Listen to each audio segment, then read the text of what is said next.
Hello, hello. Check my audio's working. Good, good.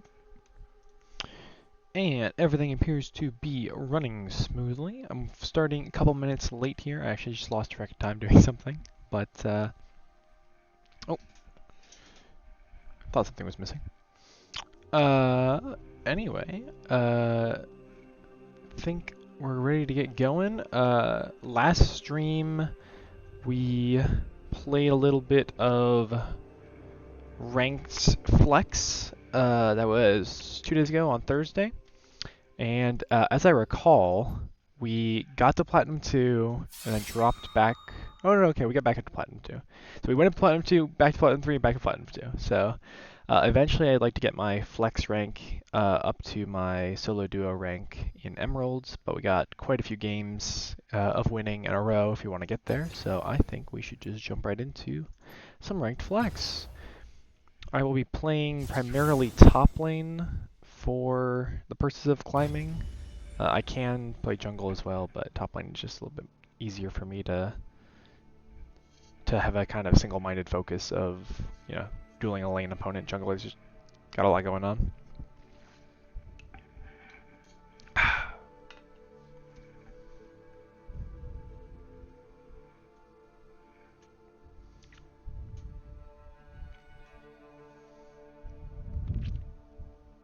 Oh, that reminds me.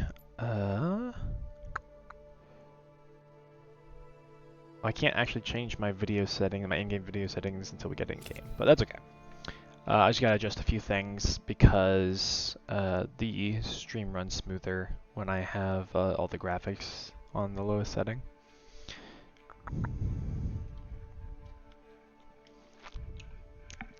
Should have refilled my water before I started this.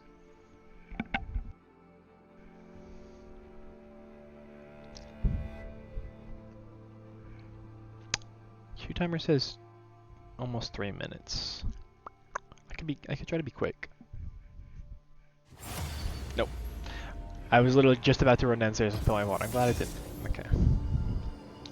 Sometimes the queue timer estimation is spot on, sometimes it's way off, so. Oh, and then it didn't pop. Okay, well, great. Well, I'll just wait.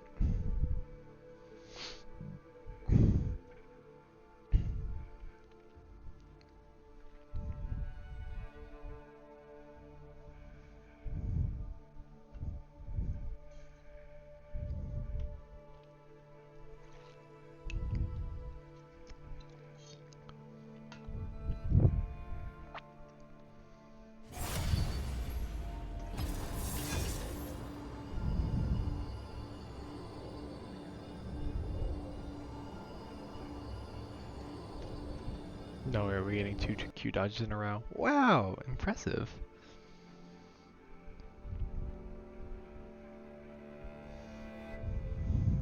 The opponents, they sense my power. They don't want to play against me.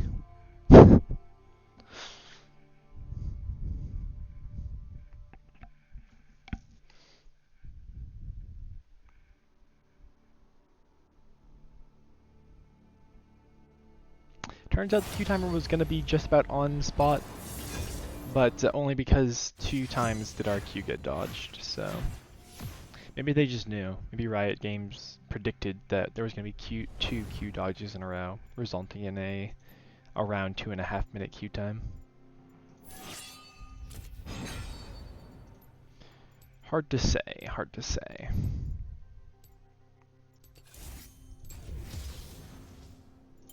And of course, we ban no one, because we're not scared. We fear no one.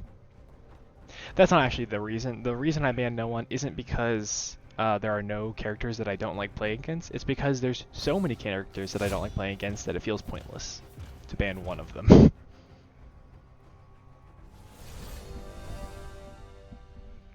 There's like, oh, actually I can just Google it.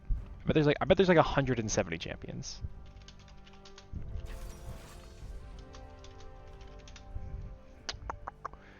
Oh, it's literally exactly 170. As of January 23rd, there are a total of 170 champions in League of Legends. As of January. of this year. What was released this year? Was that Mel? When was Mel released? January 23rd. Okay, yeah. So as of the addition of Mel earlier this year, there are exactly 170 champions in the game. In top lane, just filtering for top lane, there's still 6 times 1, 2, 3, 4, 5, 6, 7. 6 times 7 is like what, 42? Wait. Yeah, 42. 43, 44, 45. 45 champions that they designate as top laners, but then there's also a handful of other characters that people play in top lane even though they're not even on this list. So let's just say 50. There's 50 top lane champions that are potential opponents for me. If I ban one that I don't like playing against, the statistical likelihood of me getting an opponent that I don't want to play against is basically, it doesn't change at all, basically. So, no, ban no one. That's my advice. Just ban no one. Show that you have no fear. Because it doesn't make a difference anyway.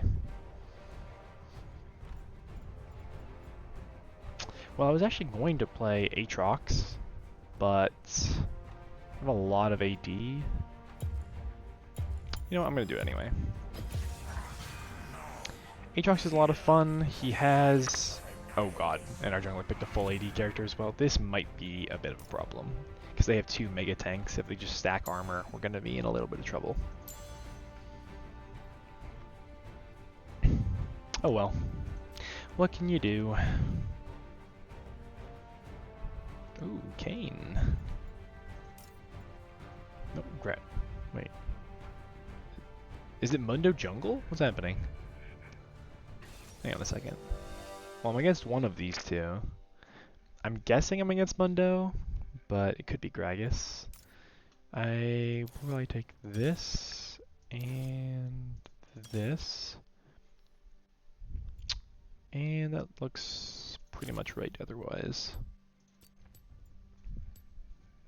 We do already have a bunch of TPs, but Ignite's really not going to be that useful for me since you really only want Ignite if you have early kill pressure and you need to win a early fight. Mundo, if he plays well, does not even want to try to fight me early, and Gragas is impossible to try to fight early. He has so much counterplay. It is indeed Mundo. So then, we are... Oh, my cursor is going off onto my second monitor. How do I fix that? Did that fix it? That did not fix it. Alright, well, hopefully when we get in game I can make that problem not there, because that will be a problem if I need to drag my screen to the right once we get in game. But, in any case, real quick, let's go ahead and drop these graphic settings to low, get rid of the extra effects, and everything else. Oh, wait, 60 FPS. All of that should make it so that it is relatively smooth experience to watch. So hopefully that helps. The graphics aren't great. Okay. But it at least is workable. It's usable. My team wants to invade, which I'm not sure is the best idea, but we can try it.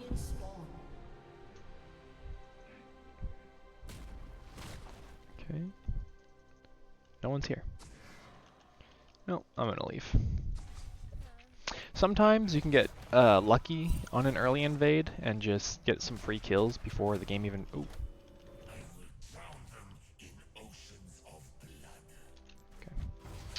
Thought maybe he was gonna walk this way and then we could get him with the combo. Oh, that's bad. My team's now getting pinchered. Oh, they killed him though. Nice, okay. That stinks that I backed right as that fight was breaking out, because now I don't get any assist money, but that's okay. Oh. I can't tell if this is good or bad. It looks pretty good. They're going to kill the Ashe here, maybe? Very nice, okay. If we just get 3 kills here, it kind of doesn't even matter, because then we get the boot upgrade, but 2 is fine as well. Now all we have to do is get 1 more kill, and we're well on our way to getting the early feats. Okay. So, Aatrox is a pretty week. Ooh, my game's lagging a little bit. Says slightly more ping than normal. Okay. He has pretty normal Mundo setup for runes and summoner spells. Anyway, what I was going to say is Aatrox is definitely not like an early game powerhouse or anything, but Mundo is like probably among the absolute weakest early game champs for laning phase in the entirety of top lane. Like, there basically isn't a weaker early game champion than Mundo. He just really has no potential to get solo kills without either ganks or me basically playing really bad. So we're gonna try our best to get priority in the lane and allow that to kind of just carry us through this early laning phase, because again, he cannot really look for priority. I don't want to let him hit me with the electricity, although he managed to keep in range of me. That stinks. His little electricity thing heals him, but it heals more if he hits me with it, hits a champion with it. But anyway, we're going to try just to play it safe, use some of our early game to get some priority, get ahead of him on the wave, try to keep ahead of him on levels, and that's about it. I will say, he's playing it pretty well so far, basically just playing very trade avoidant, because, like I said, he wants to basically never try to fight me. If he plays well, he will like literally never walk up for a fight until at least his first back, or until he has like his ultimate or something. Like, it's just really not good for Mundo to try to fight early. But we did get a decent chunk of his health down here. Ooh, that's good W. It's a decent trade. Oh, damn it. Okay, I thought that was going to kill him, so I didn't stay for the last auto because I got scared. Okay, I messed that up. Well, that's okay. We're going to force him to use teleport. There's junglers here. Ooh, this is bad. Yeah, as I thought, he's going to teleport on me. I'm not going to die, am I? Okay, I'm fine. I have to teleport now as well because Gragas kept me in lane for so long. Now Mundo's going to have a chance to push this wave in. But honestly, we're not looking too bad because I get a full pickaxe on my first back, and he only got 700 gold spent. So I spent 875, he only spent 700 gold. So we are still significantly stronger than he is. But nevertheless, we should be careful in case Gragas tries to go get the scuttle in the river and then immediately come back top. A regank is very possible, and we don't want to like just throw away our early lead. So one of the reasons that Aatrox is actually quite good against Mundo is what you just saw there. Normally Mundo utilizes his passive against characters with crowd controlling abilities. Basically, when he has this little like purple aura around him, the next time that he would be stunned or pulled or something, it's he ignores the crowd control ability, and instead drops that little medicine vial that you've been seeing pop off of him. The problem against Aatrox is that, unlike a lot of champions where they only have kind of like one CC ability, all three of my Qs, if I hit the sweet spot, knock him up, which means that they count as a crowd control ability, so I can get rid of his passive basically without even trying.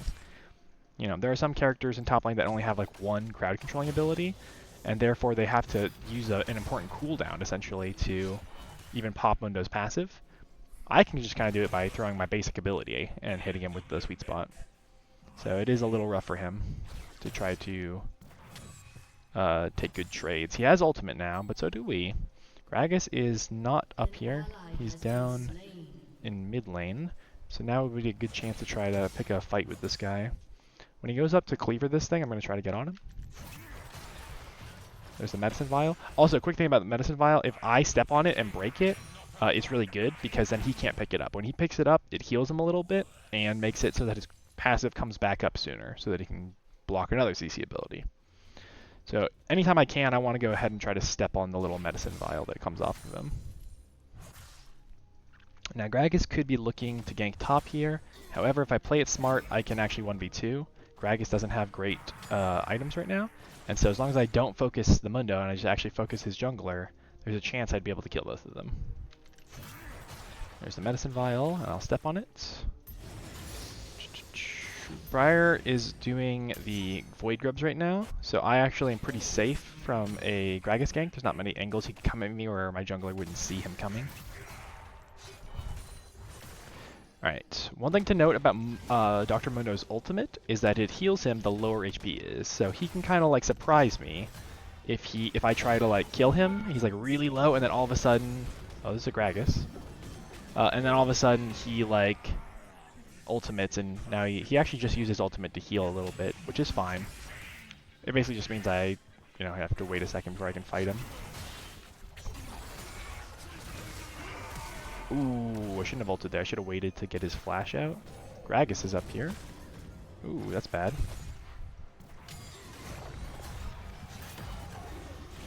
Okay, kill that guy. And Briar's up here to help me out. This is perfect. Okay, that was really good. So I got a kill and an assist because my Briar was looking with her ultimate. And she came and helped me out. Very good. We're going to basically take this opportunity to get a plating here. Mundo does not have his teleport, I don't believe. So we're going to go ahead and get a plating, overstay our tempo just a little bit, and then should have time to back, and we should get a decent chunk of the way towards our spear, which is going to be very helpful. Go Tunneler, Boots, Ruby Crystal. We have all of our components. We only need 675 for our spear. Our teleport's coming up in a minute. So my next plan is basically get to another 500 or so gold so I can afford the spear. Look for a time to go back to base, and then TP back once this is up in 50 seconds, and I'll have a full item, and he'll still have basically nothing to fight me with, and I'll have a completed item. At which point it's basically just over for him. So, things are going pretty well so far, I'd say. Now, one thing to note about basically top lane in general is the wave manipulation is a big part of the lane. So right now, I could be just like constantly shoving in. The problem is Mundo would be pretty much unkillable if I did that. But if I instead just kind of wait for the minion wave to die on its own instead of hitting it, he's actually going to be forced to walk up for these last hits, and I can keep hitting him and keep trading with him. And just like that. Oh, he had ultimate again. That's okay though. Made him use his ultimate, and I didn't have to use any cooldowns. Now, once that runs out, I'll fight him again, and he will be dead. Their jungler is down there as well though, so I am safe to take this fight. Gragas is down there. I think Mundo went ahead and backed. Looks like he did not end up staying, which is fine because he's going to have to TP back. Yep, he's teleporting back to the turret. So now, he should have not much more. Yeah, he only spent like 100 gold there. Oh, that's good. Still on his medicine vial again. Just getting some decent poke on him. So see, he's already down to, missing a third of his health, and he hasn't even left his turret yet. So I basically just want to make sure I get some early damage on him. He doesn't have ult right now. He doesn't have TP. So if I kill him, he's in big trouble because I'll be able to push the wave in, get some turret plates, and there's basically nothing he can do. But the idea right now is I want to stand kind of far back to force him to walk up to the wave. Okay. You shouldn't have ultimate here. I should be able to get my 3 Qs off. 1, 2, 3. Alrighty. Easy peasy. So, the nice thing about basically Aatrox is that because your damage is... Ooh, my Briar is ulting? My Briar missed her ult, but I think I can 1v1 this guy. I don't think I have any Ooh, never mind. He's kicking my ass. Okay, my Briar's here, though. So she's going to jump on him, and then if I need to, I can assist. Okay, I'm good. He tried to get off my Briar and one-shot me there, but luckily I had just barely enough health to live that. Got a little lucky, honestly. Probably shouldn't have even walked as close as I did, but worked out in the end. I do have to back now, though. I don't have time to stay for this plate because my laning opponent Dr. Mundo will be back in time, right here. So what's better is to back, buy all the items that I need. Guessing I'm going to want these boots. So I get full boots, I get full item, and I can just TP right back. Help my Briar if she needs it. Looks like she doesn't, and I'll just fight this guy. He has nothing, I have everything. He will die very easily.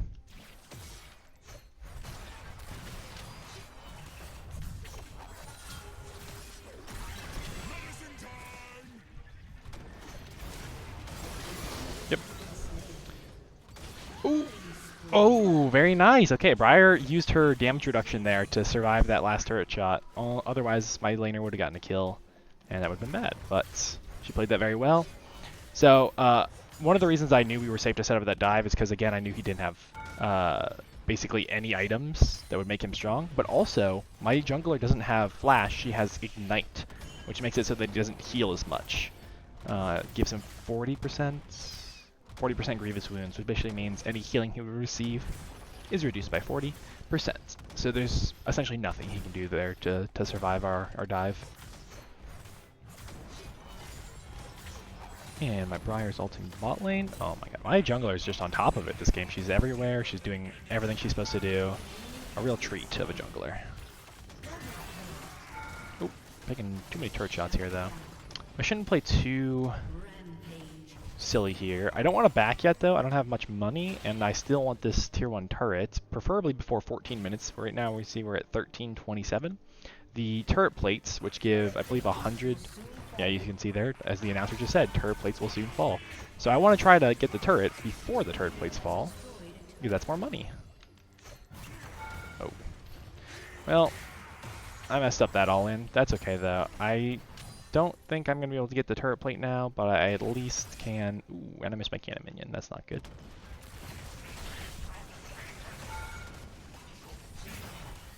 Ooh, I'm taking too many turret shots here. Can I just, like...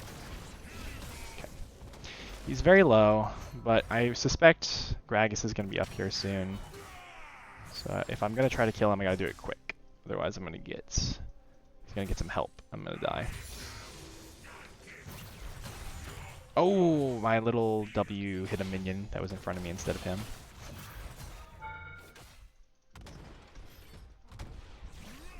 Okay. The turret's almost dead though. I really want to stay for the turret because that'll give me a ton more money to work with.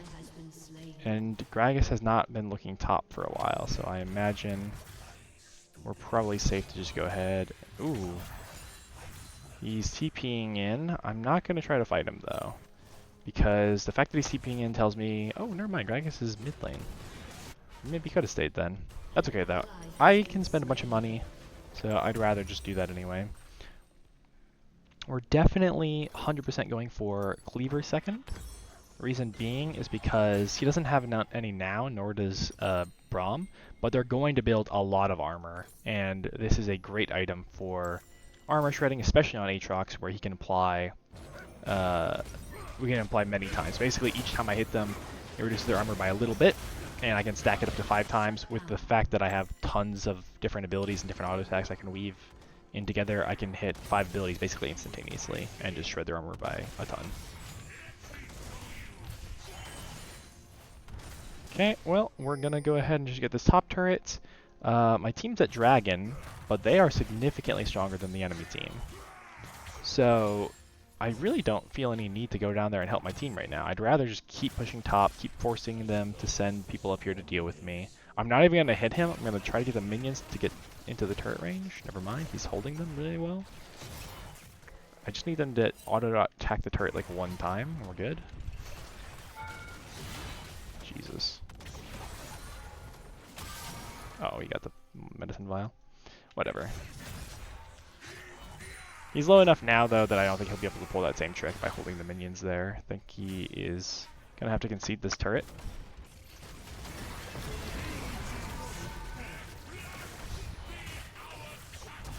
Ooh, he flashed, though. So he actually is going to get away here, but that's okay. We got what we wanted. We got the turret.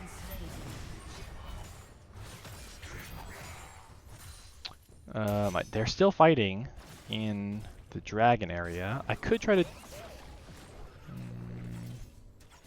I'm going to TP here so that they are forced to back off.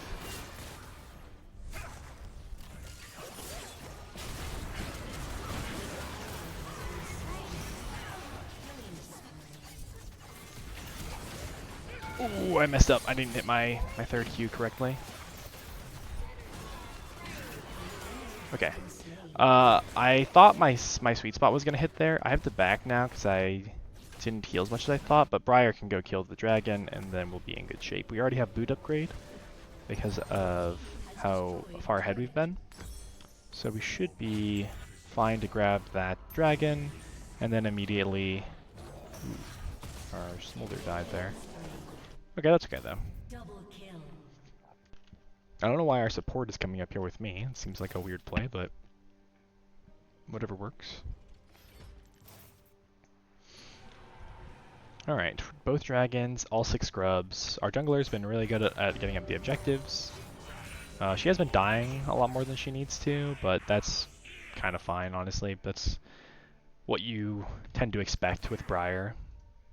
She's definitely someone who likes to overcommit.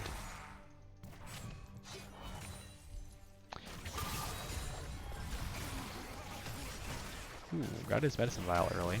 Oh, but the Ashe is here. Okay, gotta try to kill the Ashe first.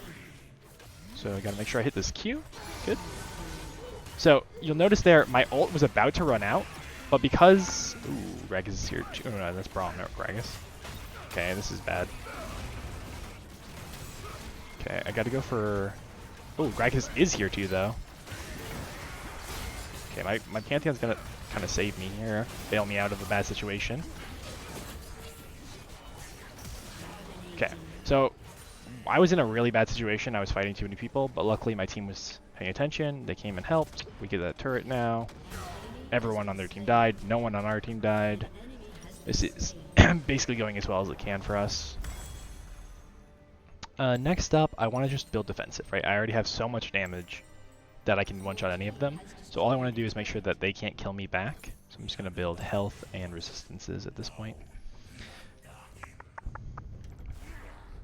More than likely, I will get a Death Stance at some point, but for now, because they're kind of a mix of AD and AP damage, I'm going to get a Sterix Gauge just to make sure that they can't, like, flat out just burst me. Sterix Gauge is an item that when you get low, you're about to die, it gives you a big shield and allows you to basically just keep fighting.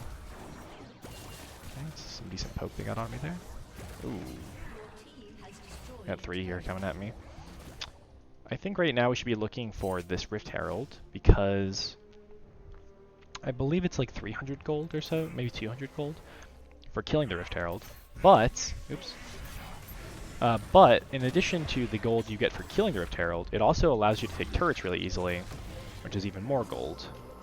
So at this point, we're just going to keep getting as much gold as possible, and we should be able to close out the game pretty shortly.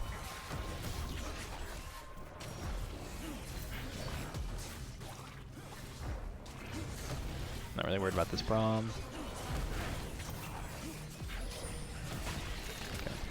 I'm going to go ahead and pick it up. Now, we already have both tier 2s in bot and top. What the heck? Oh, he has friends, that's why. I was like, why is this guy running at me? Okay, Gragas is there, and Syndra's here too. But this guy is way too far up, so I'm going to go ahead and ult here. Ooh. That's unfortunate. He, oh, and the Gragas had flash to flash out of my W there. That's okay, Briar's going to fly in. She should get this kill pretty easily. Ooh. Oh, except she's getting chain stunned. Alright, that guy's dead though. Okay. They're all pretty good at disengaging, but unfortunately we are even better at engaging. So I'm just gonna go ahead and drop the Herald down, run it into the turrets. Shelly, let's go for a ride. Okay, I didn't mean to go that way. Okay, I missed somehow. I swear I'm not drunk. I'm not a drunk driver. That was that was odd. Cannot believe I actually just missed the turret somehow. Happens to the best of us, honestly. It's a common occurrence, I promise. Okay, I gotta watch out. This Braum's gonna stun me here. His Ashe doesn't seem too interested in helping him out, though. Okay, there she comes. So she doesn't have ult right now, so all I need to do is make her think that she can fight me. I have ult in 10 seconds. And it should be pretty easy for me to fight her. Oh, Brom's sneaking around on the backside. Oh, but Mundo's here too. I don't want to fight too many of them, although I do have ult coming up. I just gotta make sure I focus the Ashe. She's the only one that does damage between the three of them. I gotta go back here. Ooh, got the heal off. Ooh, okay. I actually missed my third Q on the Ashe. I only hit her with the outside of it, so I didn't do as much damage as I wanted to. Unfortunate. I shouldn't have tried that, but I really wanted to see if I could take the 1v3 fight. Alright, we're going to go for, like I said, Sterix Gauge. It does help a little bit with the slows, but overall I just want it for the big shield it's going to give me. Like this. And their Ashe is starting to do damage now, though. She's at the point in the game where she has her 50% crit, right? Yeah, full 50% crit. She's probably going to go for Infinity Edge next or something, and at which point she will start hurting real bad. Good news is we also have a scaling character. We have our Smolder here. Smolder, as he just pinged in chat, has 185 stacks of Dragon Practice. If you don't know, this little guy, whenever he kills stuff with one of his abilities, the Q ability, he gets stacks of Dragon Practice. And he also gets it from hitting enemies with abilities, I think. But anyway, once he's at 25 stacks, he upgrades his Q ability. Once he's at 125, he upgrades it again. And once he's at 225, oh god, I'm in trouble if I get caught there. Okay, good. He gets a final upgrade, which not only gives him another Q upgrade, I believe, it also makes it so that he applies a burn on all of his damage, auto attacks and Qs. And he also... yeah, that's okay. Briar's ult is coming in like around here. She didn't hit anything, that's fine. If she hit something there, I was going to go help her, but that's fine. But basically, yeah, Smolder's going to be able to not only burn his enemies, but also if they get below a certain health threshold, I think it's like 5% of their health, while he's hitting them, they just die. They just instantly get executed. And so it's essentially like he has a permanent Elder Dragon buff.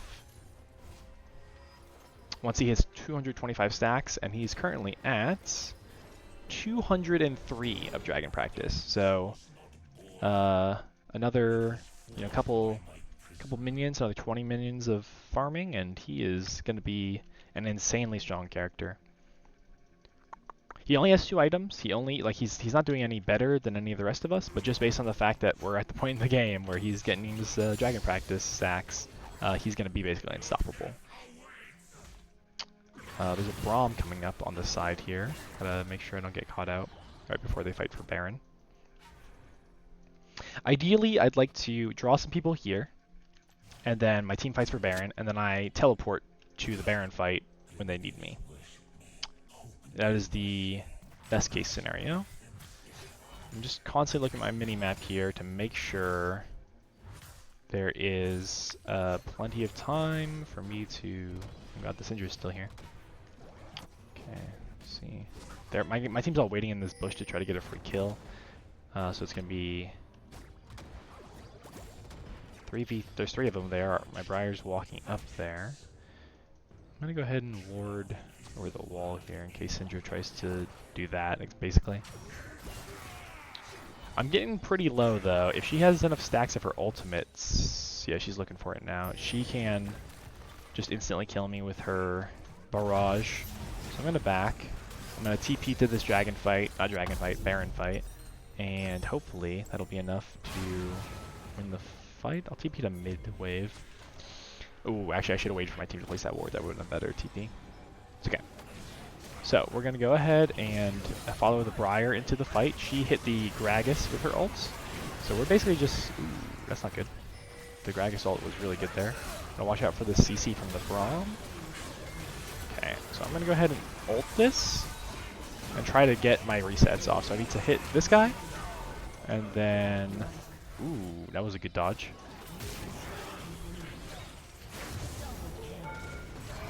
Okay.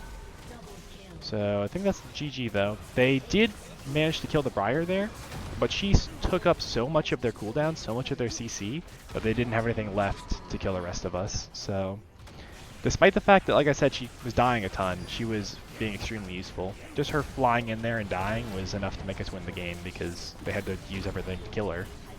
And then they had nothing left for me. Alrighty. Yeah. GG's.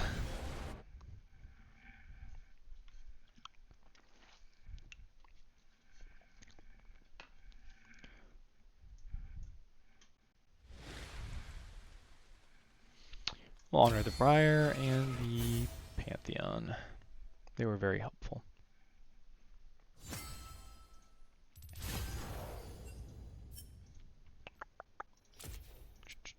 Oh yeah, look at that damage chart.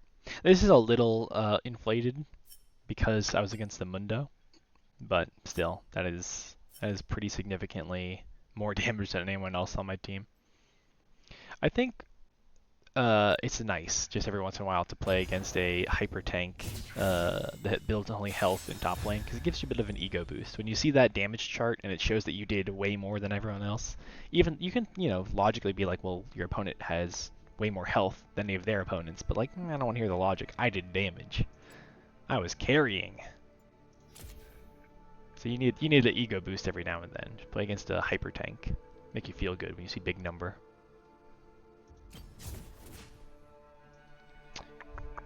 Aatrox is, I'm getting better, I feel like, at Aatrox. He, for a long time when I was playing him, felt really just like out of reach. I couldn't quite figure out exactly how to play him in fights, but the main things to know are basically just, it's all about target prioritization, right? Because when you're in your ultimate, you only have so much time in your ultimate, but every time you get a kill, it extends the time that you can be in your powerful form in your ultimate.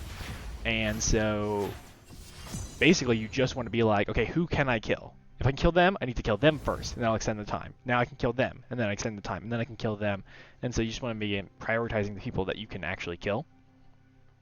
The other thing is his combos are actually pretty simple once you get the hang of them. I was really bad at them at first. Main combos of just like keeping people CC locked by hitting them with like Q1, put them in like the W, pentagon, square, whatever it is, and then immediately Q2 to keep them in it, and then Q3 dash on top of them if they get pulled back into it. So it's pretty much, it's very simple, but it's like just doing it over and over again helped me get a rhythm of doing it consistently.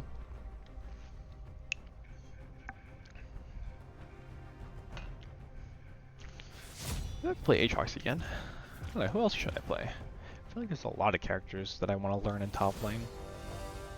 I wanted to try to be really good at Yone top lane, but there's so many matchups that I struggle really hard with. It's like basically anyone who can like all in me, like, because with Yone I feel like I get scared when they all in me because I want to be the one setting up the all in with like the Q and then E, Q in, hit them with all the abilities and then kill them, all in one shot. And when that doesn't play out exactly like that, I get like nervous and then I just panic and die.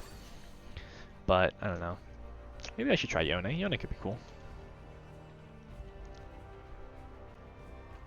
We are against probably Irelia. She banned Fiora, so I'm guessing this is their top laner. Could be wrong, though. Could be their mid laner as well. We'll see who this other guy picks. Okay. Irelia is tough. Irelia is definitely tough because she has a really, really good level 1. If you let her get her passive stacked up, she will just one-shot you. So I need to probably pick someone who's also got some decent early brawling potential. You know what? I've played Set on stream in a while. Let's play Set. Set's really fun. Again, this is a matchup where I do want to try to fight early, so I'm actually going to take Ignite instead of Teleport. Plus, we already have 3 other teleports on our team, so not really hurting for teleports. We definitely take Conqueror. Oh. I lied. It is probably Vayne Top. That is bad. That's really bad. Okay, well. This is gonna be an interesting game. Very interesting. Remember before when I said there are certain champions that are technically you can play them in top lane but aren't really top laners? This is one of them. So we'll see. Oh, I should take teleport. Okay, well, I ran out of time. I should have switched back to teleport after I realized it was Vayne because I'm not gonna have much kill pressure on her. And they're oh.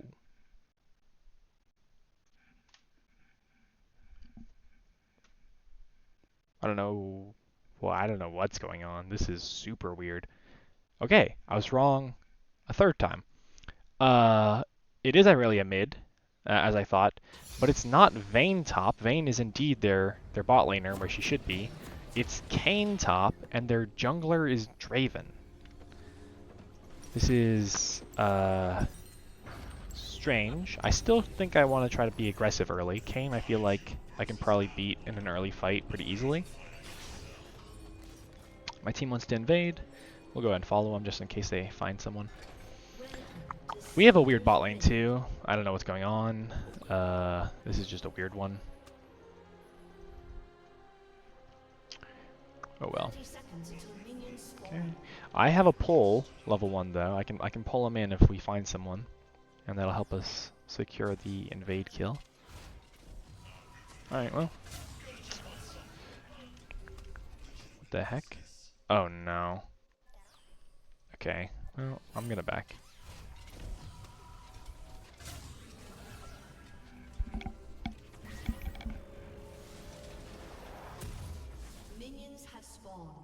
Once again, my team is trying a really cheesy strategy. They're going to try to wait for their team to walk back through here. Basically exactly what happened last game. And they're going to try to get a free kill. And looks like it works. But, yeah. This game's weird. This game's already really weird. I'm not sure what the enemy team is thinking with Draven jungle, but we'll see how it goes, I guess. And actually, we are against an Aurelia because the Kayn is mid. So Aurelia, okay, wrong for a fourth time. Aurelia is our laning opponent. She just was not supposed to be. I don't know what's happening. So, and she started E, not Q. Okay, she made me miss minions there, I guess. I'm gonna zone her way back here. Now she doesn't get the XP from this melee minion, I don't think. Okay, so I'm gonna go ahead and try to get level 2 before her.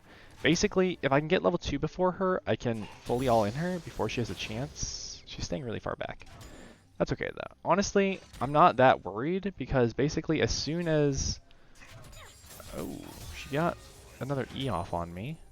Presumably she leveled Q second.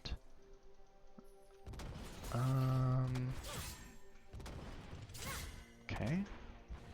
Well, she's gonna stack her passive up here. That's unfortunate.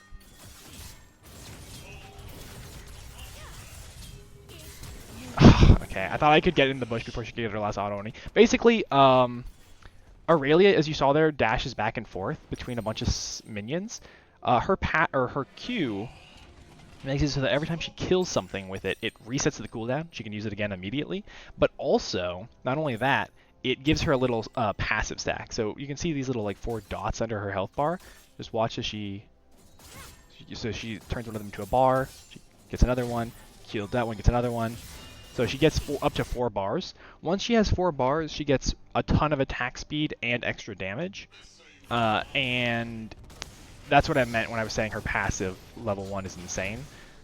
Basically, as long as she has access to those extra stats from her passive, there's just no real way to fight her, especially early, like when we're basically on no items. The main thing you can do as Set is to try to zone her early, because level 1 you actually do win, because she has to walk up to get the minions to get her Q stacked, but she can't do that if you just literally, run at her. So that was my strategy, try to zone her off the minions, but she started E and it just weirded me out that she started E instead of Q, and then now she's way ahead of me. So this lane's going not great. She's going to try to get her passive stacked up here. She's going to dash in, and I missed my pull. Okay, I got to run, because as soon as she stuns me again, she can Q to me. Oh, she did hit the stun, damn. That sucks. Every time she stuns me, she can immediately Q to me again. It's like automatically resets her Q dash when she dashes either and kills the target or dashes to a marked target. And whenever she stuns me with those little blades that have like a line between them, that marks me. So I gotta go ahead and try to get her... Oh god.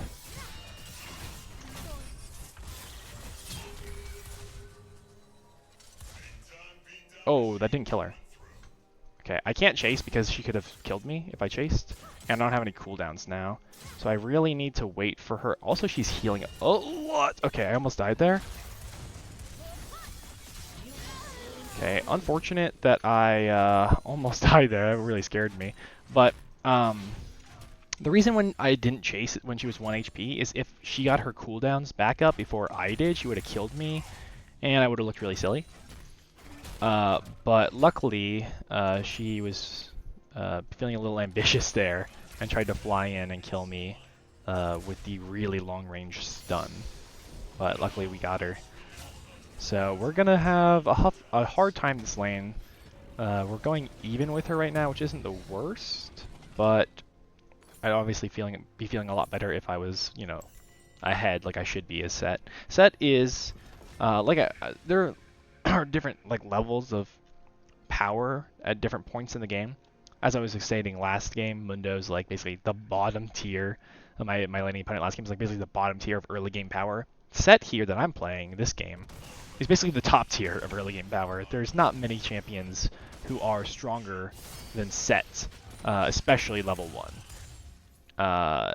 You just can't really fight him. It's unwise to do so. But unfortunately, that means he's balanced in such a way that you're really supposed to use his early game power to your advantage, because you're not going to have, you know, as easy a time fighting later in the game. When people have dashes to avoid your W, when they have more items that can heal them or do other forms of utility. Okay, she's being really impressive here. Again, she can basically one-shot the caster minions at this point, which means that she can stack up her passive basically instantly. So even though it looks like she needs a lot more time, she can basically always insta-stack her passive. So I need to wait for a good opportunity to actually fight her. And she's kind of I'm in a bad spot here because oh, man, she's really good at hitting that. The way that works is ooh, her jungler's up here too. Her jungler did void grubs, which are right here. So if he comes up here, I will probably die. Yeah, the problem with oh god, with Aurelia is that okay, she gets the stun. She's really good at hitting that. Okay, I went for the all-in there, but she actually just dashed out, which is fine. I'd rather just like get this wave on her turret so that it bounces back to me. It was kind of stuck in this little area where I have to be super pushed up, which is never what you want. You never want to be in that position. Now that I got it into her turret, it's more of an even space, and now it'll be closer to my side of the lane, where I can maybe ult her into turret or something like that. It's just always easier to play when you're closer to your turret than to your opponent's turret. Okay. Now, I feel like she's a little weaker than me right now, item-wise, but she hits the stun every time, I swear. Okay, now I have the same position where she had, where she basically is forced to be farther up than she wants to be. So I'm going to try to stay in this position as long as possible to allow for either my jungler to come up and help me, or for her to make a mistake and I can ult her under turret or something. My ult is basically a pile driver. I'm going to be able to... Well, I'll just show you. Okay, she dashed past me where I couldn't get her into turret. But basically, if I play it smart, I can ult her towards my turret, and then my turret will start shooting her for me. So I don't even have to kill her, my turret will do it. But yeah, so a little rough there. She is low. The problem is if she manages to Q to the minions, she'll heal a bunch. Ooh, Draven's up here. This is bad. I gotta go. She's gonna try to hit a stun. I gotta play this smart.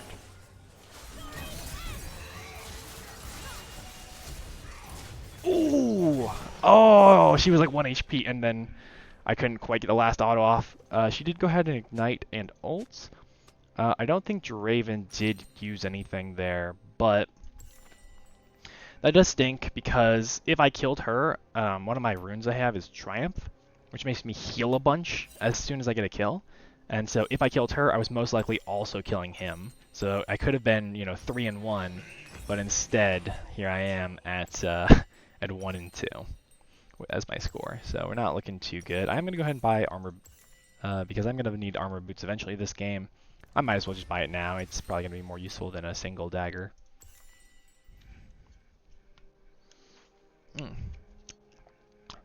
I'm guessing that this is some sort of like 5-stack or something. They got a really weird comp. I really don't know. The Aurelia here still has about the same items as me, so we're pretty much even in items. The problem is, like I say, if she gets her passive stacked up, her dueling power is basically insane.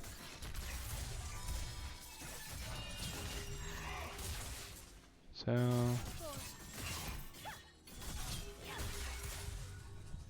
Ooh, okay, she had flash there.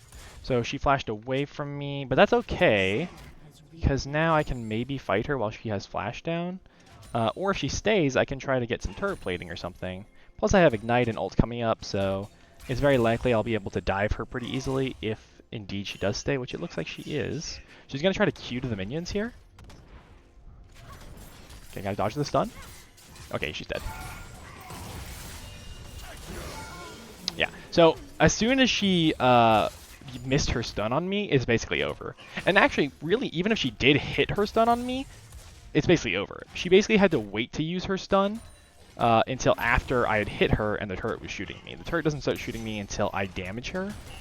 And so, essentially, that was one of the situations where the threat of her stunning me was actually more powerful than her throwing it beforehand.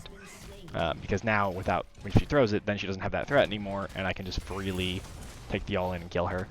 The main thing about the Aurelia's position now is that I am so far ahead in gold, because I just got so many plating, that she doesn't want to fight me until she has her finished Blade of the Ruined King.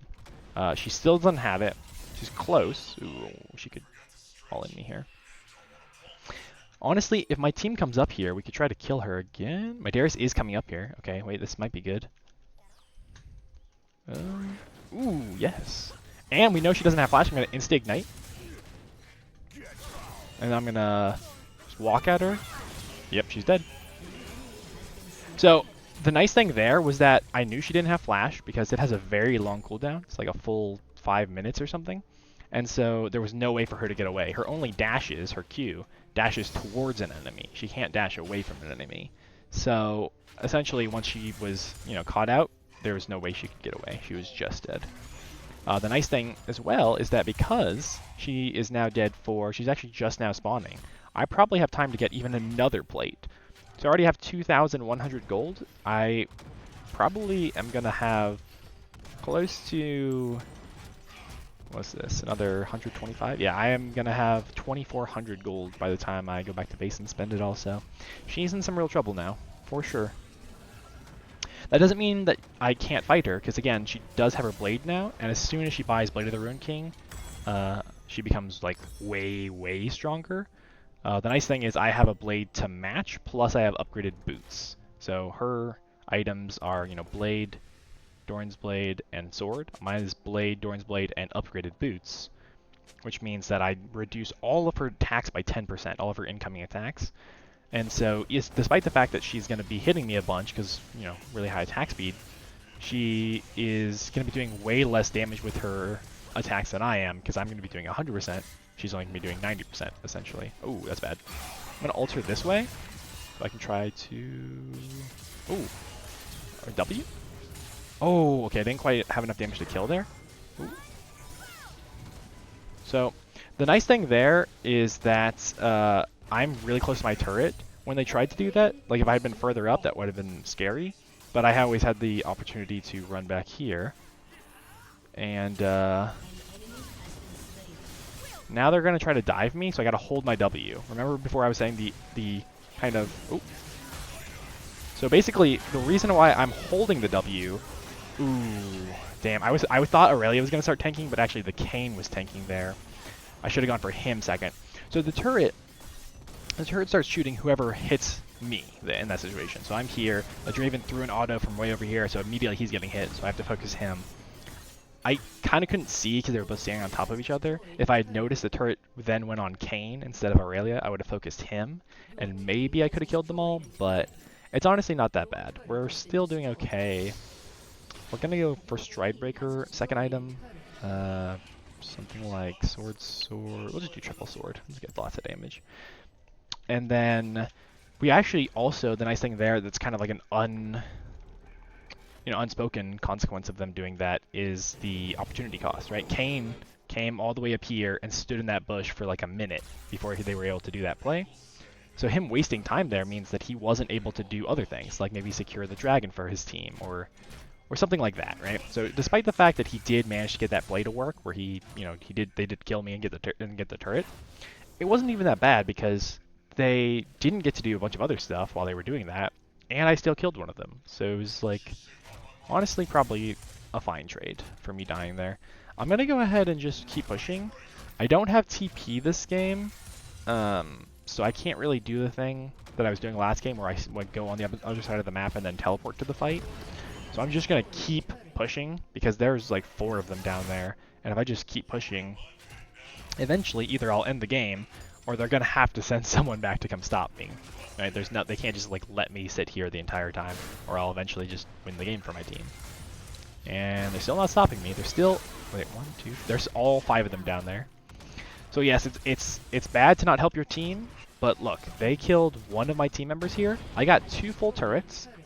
I just got back from base, right? I just spent all my money. I now have 1,500 gold. Okay, because that's 3 waves plus a tier 1 and a tier 2 turret. So I am gonna have so much money. They're still not stopping me. Okay, here's the Aurelia. They're finally stopping me. But they let me get so much money there by just like not stopping me, and then they finally sent someone back to stop me, the Aurelia, and then my team killed them all. So this is why it's not always a good idea to just go, mindlessly go help your team, because I could have gone and tried to help them win that fight, but I actually gave us more of an advantage by not being there. Because by not being there, they had to send someone to come stop me, and then they lose the fight when they do, and I still got all the money from killing all that stuff. Now what I'm going to do is, because Draven, their jungler, is going to be looking for his camps, I'm actually going to steal his camps. The reason why this is important is because there's not much else for me to do right now, right? Like, otherwise, I'd just be sitting here waiting for the wave to walk up. But instead, I'm here doing something productive that gives me money. But not only does it give me money, it also takes money away from their jungler, right? Because he doesn't have any other way to get money. He has to go get his jungle camps to get money. So it's like a twofer. Spend all the money we got. We're close to our second item already. We're going to go ahead and this time we will fight with our team because we want this dragon really bad. It's a very good dragon for us to get. It gives us health regeneration. But my team looks like they got it without me. The Vayne here has decent kiting potential. She is really good at... Okay, that was unfortunate. My Vi tried to do the trick where you flash while your Q, where your big punch is charged, and then flash forward and punch at them, but then she let her Q run out. She let her punch run out before she let it go. That's okay though. We have a decent amount of tempo here. There's the Draven. Ooh. Ooh. Okay.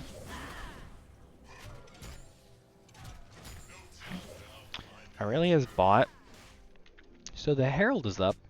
This is a good one because, again, they don't seem to want to stop me when I'm split pushing. So if I take this Herald, there's a good chance the next time I split push, I literally just end the game. Like, no joke, I can literally, if they like all go down there to try to get the turret or something, and I have this thing, I can maybe just end the game by going up top lane. Oh, Draven ultied. Ooh, he stole it though. I'm gonna try to make sure he can't get it. So he killed the thing, right? But he doesn't get the benefit unless he picks up that little eye on the ground there. Ooh, okay, Vayne's shooting me. I gotta be careful here. Ooh, my Vi is gonna be helping me here though. Ooh, my game lagged. That was a weird lag spike. Okay, I gotta run. I probably have to flash. The Vayne could have killed me otherwise. Yeah, I gotta keep running. I don't have really any way to win this fight anymore because... Ooh, wait, Darius is getting close to winning it by himself.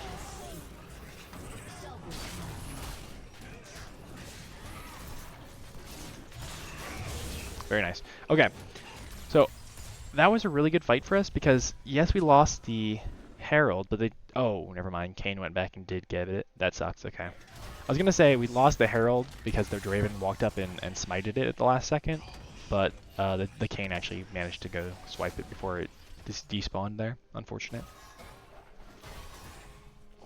Alright, oh well. Get next time.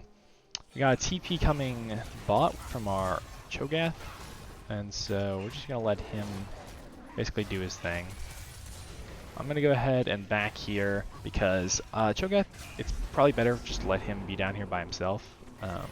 And the dragon's not up for quite some time, so no any reason for us to be down here. I'm going to go ahead and grab parts for a Hull Breaker. Hull Breaker is an item that basically is explicitly good for split pushing, where exactly what I was describing before, I go where my team isn't fighting and just try to take turrets and stuff. And because that seems to be a viable solution this game, I'm going to go ahead and build the item associated with it.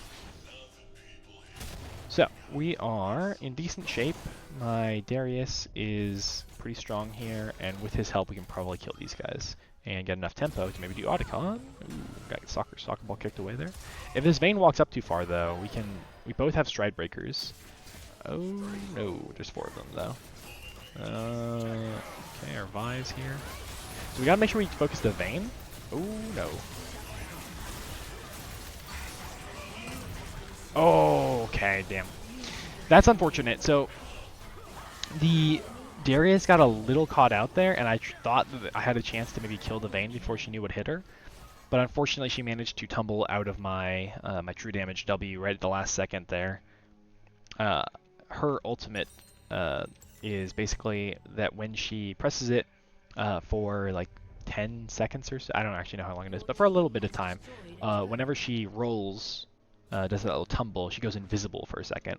And so I couldn't exactly tell where she was because she instantly ulted and tumbled forward. So I tried to, get her before she managed to kill us, but unfortunately her invisibility was a little too unpredictable for me.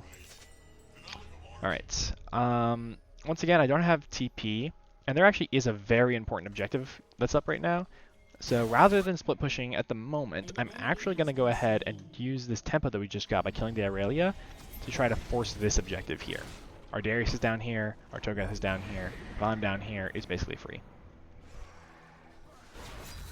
So, our mid lane tier 1 is going to fall because of this, but honestly, that's kind of fine. Like, I really don't care that much. Also, did they miss the... I think they did the thing I did last game where they missed the charge, because it doesn't look like they charged it into the turret. That's funny. See, I told you, it happens to the best of us, even the enemy team.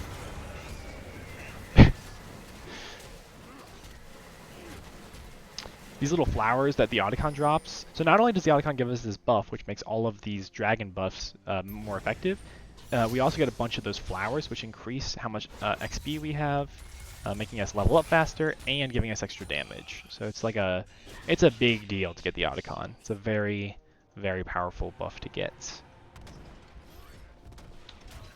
Kane's gonna come stop me. Ooh, Vayne. Oh no, that's not Vayne, that's Aurelia. Although she seems to be caught out. Yeah, okay. Yeah, we got... Okay, I don't think I even really needed to ignite there. I was worried he was going to try to ult and heal. Okay, I'm going to run. But... Okay, never mind. I was going to say, if she tries to full commit, I have my fully charged W. Basically, the way Set's W works is the more damage I take, the more it charges up. When it's fully charged, it does, like... What is it? Over 1,000 true damage. It only does true damage if I hit him with the very center part of it. You can kind of see the hitbox there. It has like a center line down the middle. That part does true damage, which means it ignores all resistances and all damage reduction. The rest still does that 1,000 damage, but it can be affected by things like armor and different ways of reducing damage. So it'll be less than 1,000 damage when I hit them with the physical damage part of it. Even if you don't build any armor, people have just like base. You know, like you can see my character just base at this level has 102 armor. So there's not really a... Actually, I don't even know if you guys can see that because the chat box might be in the way. But anyway, just take my word for it. I have like 102 armor base. Which means that if I hit the physical damage part of it, even if they've built no armor items, it'll still do less than the true damage part of it. Alright, the Kayn is looking for some extra ways of getting money here. I'm just going to go ahead and clear some wards though. Kayn is not really the kind of person you want to chase because he has essentially no way of being caught out. He has a Q, this little dash that goes through walls. His E literally just lets him walk through walls. And if he finally gets caught out and he has to fight you, he has his ultimate ability, which makes him just like go inside of you for a second and be completely immune. Oh my goodness gracious, that was a ton of damage. But he basically just becomes completely immune for a second if he does that, which means that there's basically no way for him to ever be like caught out unless he like engages on a bad fight. Ooh, we got the Draven there. Alright, I kind of want to take damage here, so I have a fully... You can see the little white bar under my health. That's how much damage I've taken in the short period of time, which allows my W to do more damage. So I kind of want that bar to get filled up so I can hit them with a big punch. The Haymaker. Oh, that's a good engage. Oh my goodness, that's a good engage. Okay, that might be GG. They probably don't have enough time to defend with just the two of them. Although... we can play it. Okay, we can play it safe and just my team wants to play it safe and just back. That's fine too, honestly. I am totally fine just playing it safe. We'll get this tier 2 turret down here, and that's another I think 700 gold for yours truly. 700 gold, and then we'll back and buy our next item. Snack this real quick. Another nice thing about Set is because of his passive. Not only is he strong as an early game fighter. Ooh, Aurelia also built the Hullbreaker item that I'm building. Interesting. Not only is he good as an early game fighter because of his passive, he's also good at taking objectives because of his passive. Don't check the bush. Don't check the bush. God dang it. Okay. Get in the bush. But basically the way basically the way his passive works is he does like a 1-2. So he goes, left, right. So you can see here the description says he alternates between left and right punches. The right punch is followed quickly after the second and deals extra damage. So essentially, it's like the left one comes out kind of slow and the right one comes right after. So if you ever just, you click on someone, you just start autoing them, very likely you're going to get at least 2 auto attacks in because it's kind of like one right after the other kind of thing, if that makes sense. And not only does it come out faster, but it also does extra damage based on level and based on how much AD I have. So you can see here that normally I have 313 AD, which means my auto attack should do, 313 damage. But as you can see here, 500, so okay, just like, I'll do it in a second, we need to fight right now. But I'll show you in a second. Basically, you can see the little orange numbers that show how much damage I'm doing. It's way higher for my right punches than my left. Kayn's inside of me. And, ooh, see what I mean? Like, how, like, he's so caught out there, and he just has, and then now he's all the way over here now. Like, there's basically no way for him to get caught out. He's going to dash over the wall now. Yeah, so, like, you can't really catch that guy out. That's okay, though. I think we're going to win. Another pretty easy game, honestly. We had pretty much one little struggle in the early game where we died to the Aurelia's level 3 because I played it really bad, but overall, pretty good game. Yeah, they're just dead. I'm gonna alter just for fun. Oh my gosh, she died before she hit the ground. That is wild. Okay, GG. Alright, so you say, okay. See, it has like 200 and 400? 200, 400? Yeah, so the right punch is like insanely strong. Even early game, when it's like not that much more damage, just the fact that like when you are taking a trade, in the time it takes them to auto you once, you can usually auto them twice. So it's just kind of like an insanely strong fighting passive. But like I said, it's also good at taking objectives. Alrighty. Another pretty easy game, like I said, but no matter. We will carry on. I think that I didn't actually do that much damage. Our Rise really did a ton of damage. Jeez. Yeah, their team is just weird. I think that was a pretty okay example of how strong Set is early. As you saw, I did play it really bad early, but after that, like, I basically never lost a fight to her. Like, it's pretty easy to win fights as Set as long as you play it smart and don't just like literally just like ult them under their turret and like just int. Like if you're just like playing a decent, back and forth fight, you don't even have to play it that well mechanically. You kind of just win fights. So what are we at? I don't think we leveled up to Platinum 1 yet. We are at Platinum 2 with 74 LP. What were we at the beginning of the stream? Platinum 2 with like 14? I genuinely don't remember, actually. I wonder if op.gg has that information. God, it's getting kind of warm in my room, though. Alright, let's see here. NACL.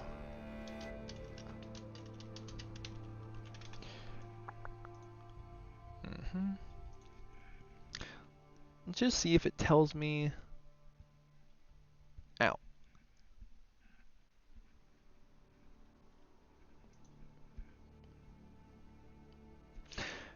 Yeah, because right now it says we have 74 LP in Platinum 2.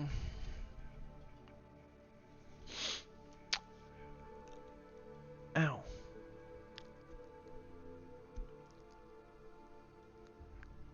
Okay.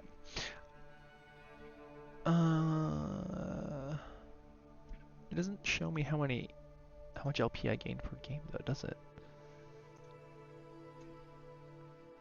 It does not. Interesting. Well, in any case, I think I'm pretty sure we have been gaining something like 30 LP a game or something like that. So, by that logic, if we win the next game, we will be Platinum 1, which is quite nice. Because then there's only one more rank till we get to Emerald 4 to match our solo duo rank. Which was indeed my goal.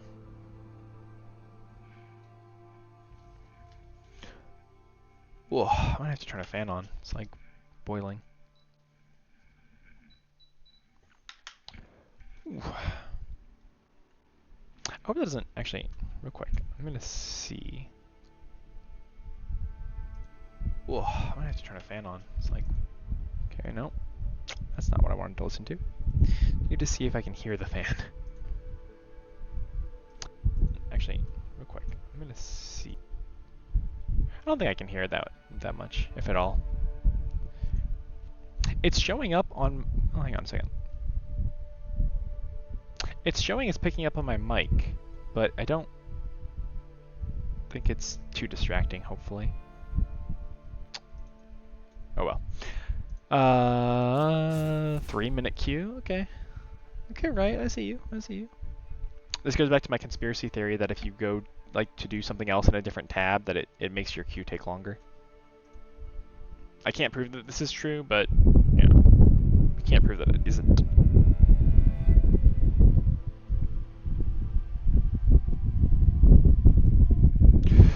Whoa. You know what, we're just gonna do a bit of disrobing. This is like ridiculous. It's been so cold for that last little bit that like it being like burning up now is throwing me off.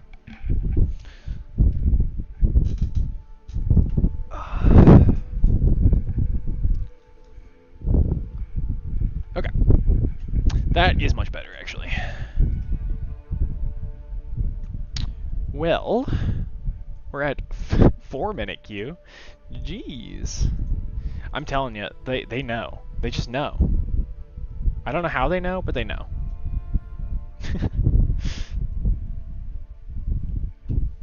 They can always tell when you're not just waiting for the game the queue to pop. Hello! We have a first-time chatter. Hello, Guru. Thanks for watching. Appreciate it.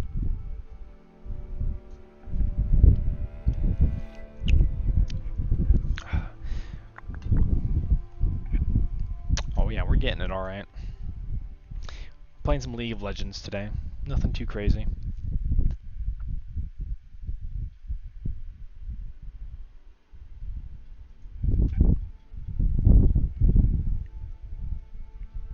Although, the crazy part so far is just that we're estimated to have to wait for a game for 2 minutes and 44 seconds, and we've currently been waiting for 5 minutes and 10 seconds. So, come on, Riot. What are we doing? What are we doing?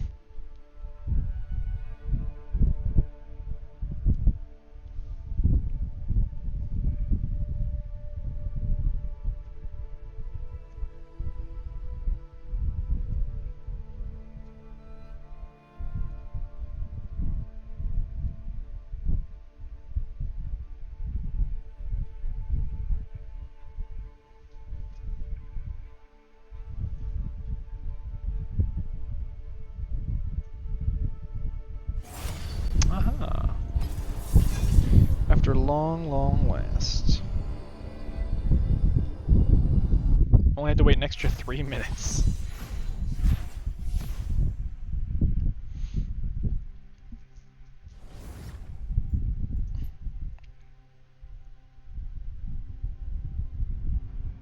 Alright. I don't know what to play this game. We already played Aatrox and Set today. Who else would be fun to play?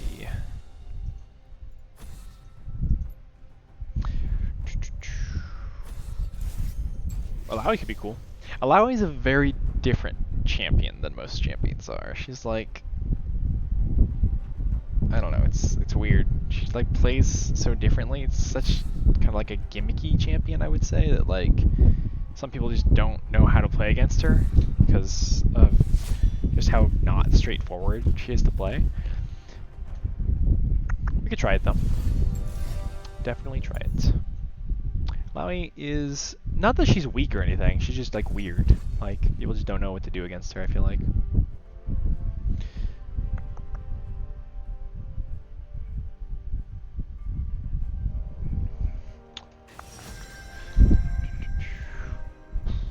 Well, this is not a great team for Alawi, but you know, it's fine. We'll make it work. Okay.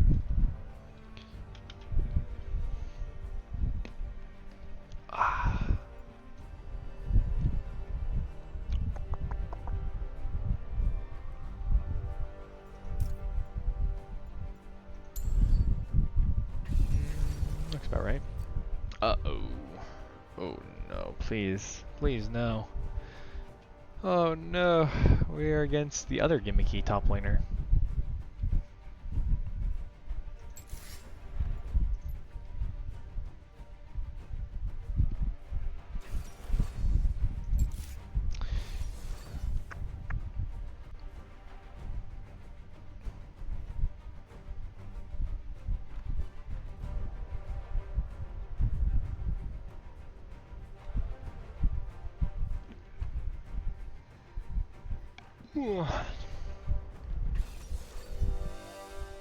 This is not going to be fun.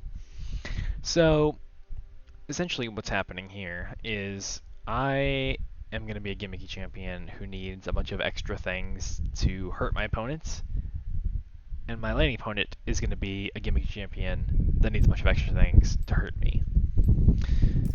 The problem is, I think he's probably better at doing it than I.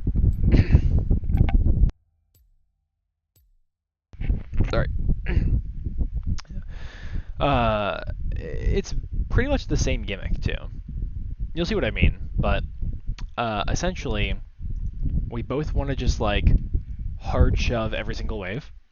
But even more than that, we both do it by having like little helpers. My little helpers are these like tentacles that will slap people. His little helpers are little turrets that will shoot me. And I am fairly confident that he will have an easier time doing the gimmick than I will. So, in preparation of that, basically the way Alawi's like gimmick works is that her passive is that she will spawn these like tentacles every, well, level 1 it's every 20 seconds, but that number goes down as the game progresses. So every 20 seconds right now, you can see here, a little tentacle will spawn on the wall that I'm standing next to. These are the main way that I do damage. Basically, you know, if I hit him with this, you know, I smack them, and then all the tentacles around where I hit them will slap at that person. You know, this is just a tentacle. I can, you know, do the slap myself. This is the kind of the main part of her gimmick. I pull the soul out of my opponent, and all the tentacles will slap the soul. And if they kill the soul, then oh, he's already got his turret set up. That's unfortunate. If they kill the soul, then the tentacles start just spawning around that person and slapping them as well. And so basically the entire kit revolves around these tentacles hurting the opponent. Likewise, Heimerdinger, he revolves entirely around placing down these little turrets, and then anytime he hits me with an ability, the turrets are going to shoot at me. So they're shooting now. You can see that basically they have this little white bar above them, as well as a health bar that dictates when they have like a powerful attack. He can auto-attack me with the little wrench that he throws to make his turrets prioritize me. But even more than that, if he hits me with one of his other abilities that isn't just, placing down a turret, he actually will force the turrets to shoot like a little laser at me, which is, again, the main way that he does damage. So as you can see, we basically have almost the exact same gimmick as characters go. So you can see there, look, hit me with the stun, all the turrets just shoot a laser at me, and I took like almost a half my health there in damage. So we have basically the exact same gimmick. It's just that he can do his from farther away than I can do mine, which is definitely unfortunate. The main thing to watch out for is the little stun that he just do, like when he throws that little egg at me. And the reason is that his other ability, like these little missiles that he'll shoot, that one, it also makes the turrets shoot at me. But the problem with the stun is it guarantees that the turrets will hit me with their special attack, right? Because I'm stunned. So I gotta make sure he doesn't get the stun off, essentially. But yeah, this is gonna be the whole game for me, just being shoved in under my turret while he, pokes me with these. Oh my god, am I dead? I'm not dead. Okay. So this is the entire game for me. I'm in this absolute hell, being poked out for all my HP anytime I walk up for any minions. There's basically nothing I can do. This is just kind of how Heimerdinger works, unfortunately. This is just kind of what his character does. So there's not really much for me to do to counter, and my jungler just died to him. So that's even another level of making my lane hard. I am going to back, though. Never mind, he's going to stop my back. Okay. One of the nice things is that because he's permanently pushing me in, and because I can set up tentacles kind of around my turret, I'm pretty safe. The other nice thing is, I forgot to mention about Alawi's kit. Every time one of my tentacles slaps someone, it... Oh. Uh-oh. Uh-oh. Uh-oh. Lee Sin is holding the way. They're going to dive me. Okay, this is really bad. This is really, really bad.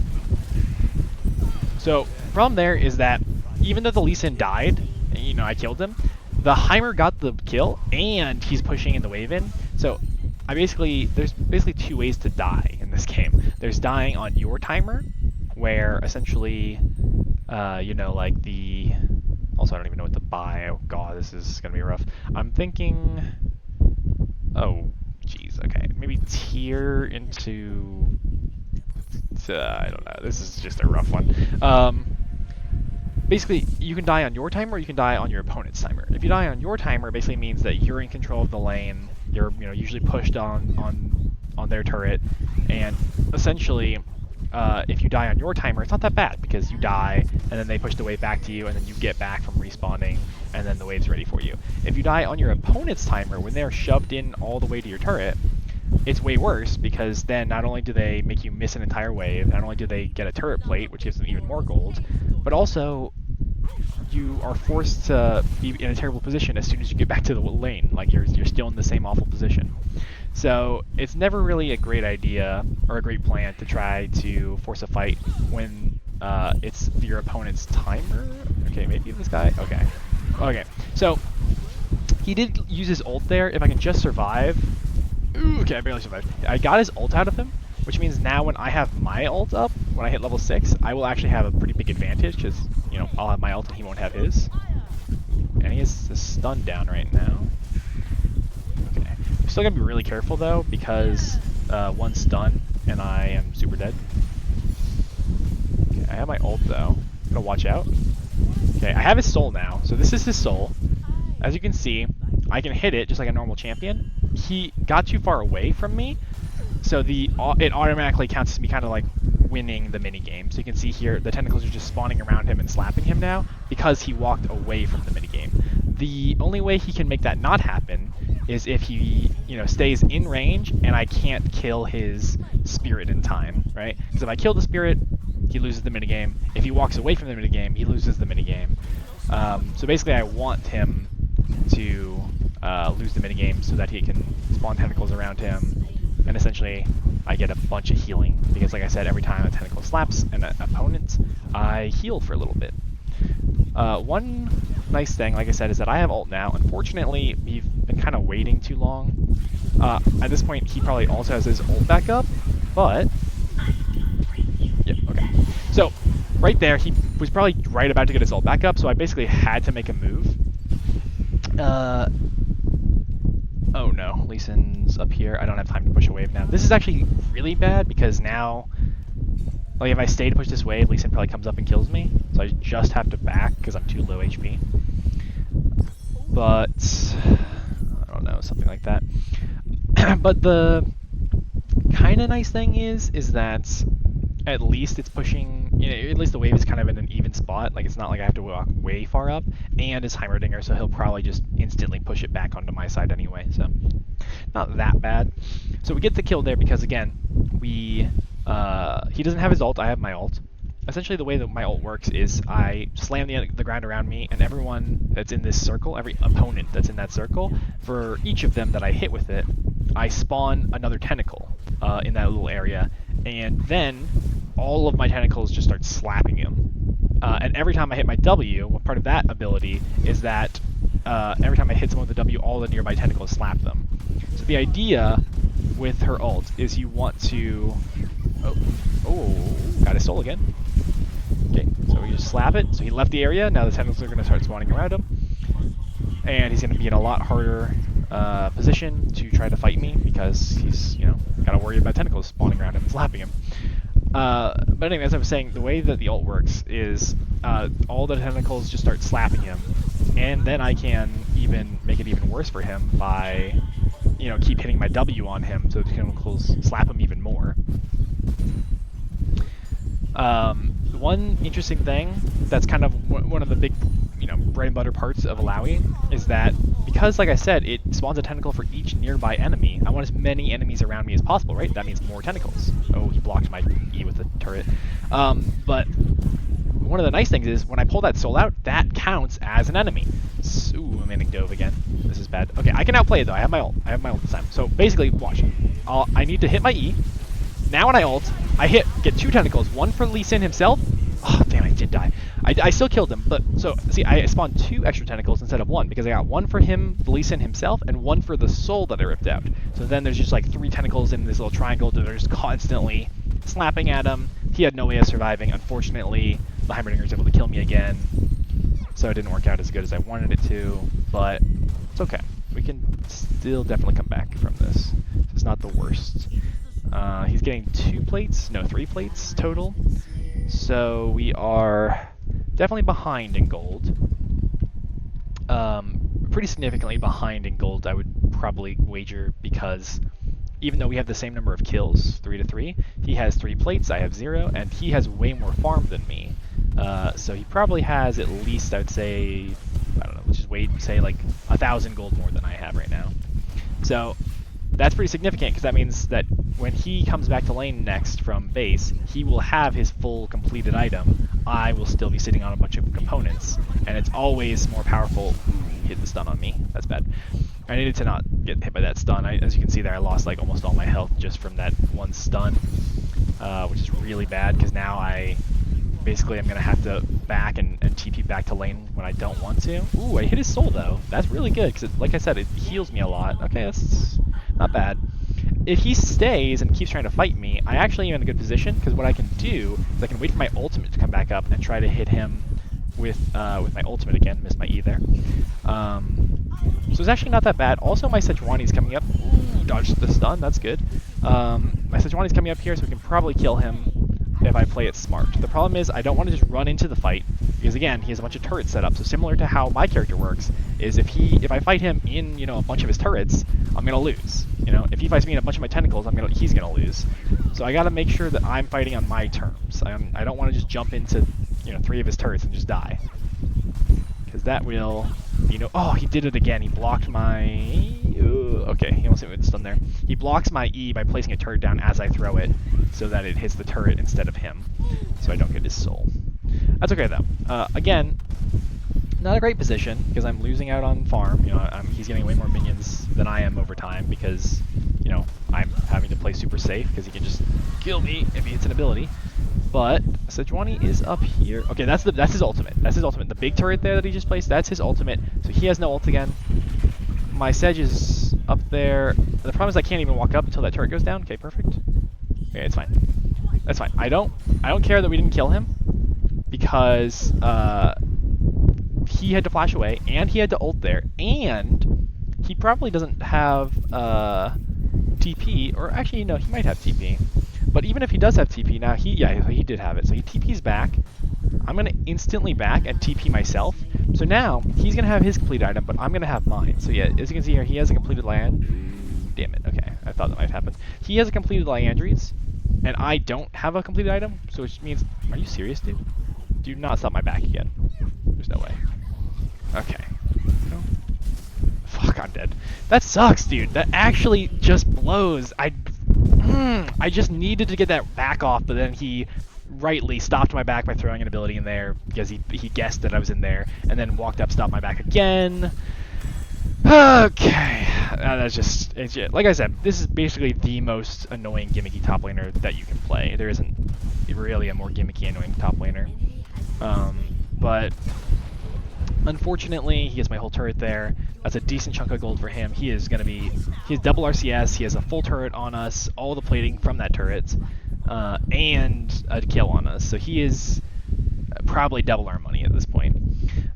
The unfortunate thing about my position now is that Alawi, even though she is powerful when she's fighting in a bunch of her tentacles, that's kind of her downfall as well, right? You're only strong when you're fighting with a bunch of your tentacles around, which means that a lot of the time, when your team, they want you to go help, fight for a dragon or something. Oh god, my team's dying. They want you to go fight for a dragon or something. I'm looking for a TP just in case I find an angle here. No, this is bad. So, okay, this is a perfect example, right? They are fighting. They're fighting for their lives. They need help. Right? I could try to TP there and help them. The problem is, what's going to happen as soon as I get there, right? What's down there or what's up here that isn't down there, right? My tentacles. As soon as I go down there, suddenly I don't have any tentacles around, right? Because I haven't set them up down there. So I become like 10 times weaker than I am up here as soon as I go down there to help.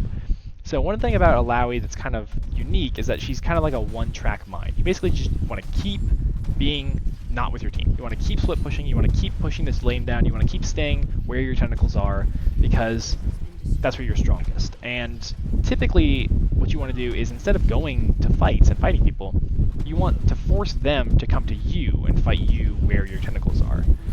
So as much as I'd like to help my team there, not only would I probably not be any help, I'm actually more helpful. That's bad. Okay, so I got the Lee Sin's soul, and Sejuani's going to come up here. Lee Sin is still struggling avoiding the Heimer soul now. Okay, he's got the big turret there. I gotta kite him. Okay, his big turret is hurting me way more than I wanted it to, so I gotta make sure. Is that guy dead to the Heimerdinger? There's no shot, right? He actually died to the Heimerdinger just because he walked through that little crevice with the turrets in it. That's wild, okay. That is insane. That is actually insane. I don't know. Maybe I should just ping my teammate off him. Oh no, the Pyke's here. That sucks. That really sucks. Yeah. So this is a situation again where I just want to be top lane pushing this turret down, but then my team is coming into team fight and they're chasing them down. Not only is it not a good idea ever to chase a Heimerdinger because he can kite you by placing turrets down in your path and stunning you as you walk at him, but also he already had 2 turrets down here. One of them was his ult turret, which is 10 times stronger than his normal turrets. So the reason why my Xerath walked from here through that bush and ended up here is a mystery to me, because that was never what you should do in this situation. You never want to walk through the Heimer turrets trying to chase them, because that's just a guaranteed way to die, especially when he has 2 completed items now. That is just absurdly dumb. The unfortunate part is that, like I said, my champion is basically one-track mind, keep split pushing, keep taking turrets, keep fighting with your tentacles. You basically never want to stray from this path to be optimal. But I'm not strong right now, right? I've been, you know, zoned off a lot of farm. I don't have as many items as some of the people on the enemy team, especially my laning opponent. And so I normally want to like keep forcing people to fight me, but I don't really have the standing to win the fights at this point. So what I have to do is I have to do this. My team's fighting for them down there. I have to basically use my team as a distraction for me to be able to keep doing what I want to do. So, and then as soon as I see the enemy team start coming up here to try to fight me, there is basically nothing I can do but run, right? I can't like stay here and fight because I'll lose the fight. Now, right now, there are 4 enemy team members alive. I see one of them here, one of them's dead, and then, oh, there's another one there, and they're probably taking the dragon. So even though, yes, I can back and try to, you know, defend the mid turret maybe, again, I just want to keep being up here. I want to keep split pushing. I want to keep getting objectives for my team. Okay, so Lee Sin just did that. Sivir was still down there, and Heimer was mid. There's basically no one who can come stop me except for Ahri. Or if Heimerdinger backs real quick and runs up here. I don't know if I get this turret in time, perhaps. There's the Ahri. Oh, the Pyke's here too, though. I'm actually going to die for the turret. I'm going to try to die for it. Okay, perfect. Now I just try to run away if I can. Because I got what I wanted. I got the turret. Looks like they're not chasing. That's perfect. I'm going to back in this bush. Maybe? Don't check here. Please don't check. Please don't check. They're going to check. Okay, he's bad. So, not only do I have to play it super safe. Okay, so that should... Oh, no. I'm going to flash the Pyke E there. The Pyke is going to chase me down, though. He's really fast. Oh, no, man, he's not chasing me down. It's perfect. Here, I was going to say I need to kite into my jungler here, but luckily they gave up the chase, so I'm able to get away scot-free. If he takes this, I'll kill him. Oh, I somehow missed my E on him. That's... Okay, that was embarrassing. We don't want to fight here, though. We don't want to fight here. We don't want to fight here. We don't want to fight here. We just want to not fight here as best we can. I don't have my ultimate. Oh no. Okay, I missed my E again. I gotta just run. There's just no way I can win this fight. Okay, we just needed to not fight that. That was just a terrible fight, okay? They had their entire team surrounding us, right? We were all in this little choke. They're like everywhere over here, everywhere over here. We basically never want to fight that. If we can just run away through this little area through here, that would be the best case scenario, but unfortunately our jungler dove headfirst into them, and we all died as a result. We killed 2 of them, which is like whatever, but we all died, so we just wanted to not do that, basically. That was just a terrible idea. I tried to ping them off of it, they didn't listen, and we all died. So, unfortunately, one of the other things that is kind of unfortunate about this game is that Alawi really likes building defensively, right? So, and the reason for that is that because of the tentacles and the way they work, you want to just be able to rely on them to do most of your damage, right? You don't want to have to rely on, you know, damage from items or damage from auto attacks or whatever. You basically just want to like hit your E, hit your ults, and then let the tentacles do the rest of the work, right? So you typically on Alawi want to build as defensive as possible, in my experience. You just want to keep building defensive, because if they stand in like 4 of your tentacles and the tentacles just keep slapping them, eventually they'll die. It doesn't really matter how much extra, you know, damage you have. It's just like inevitable that if they just stand in your tentacles and fight you, that they will die. So you just build defensive because you can already kill them. Just making them not be able to kill you is the best way to build.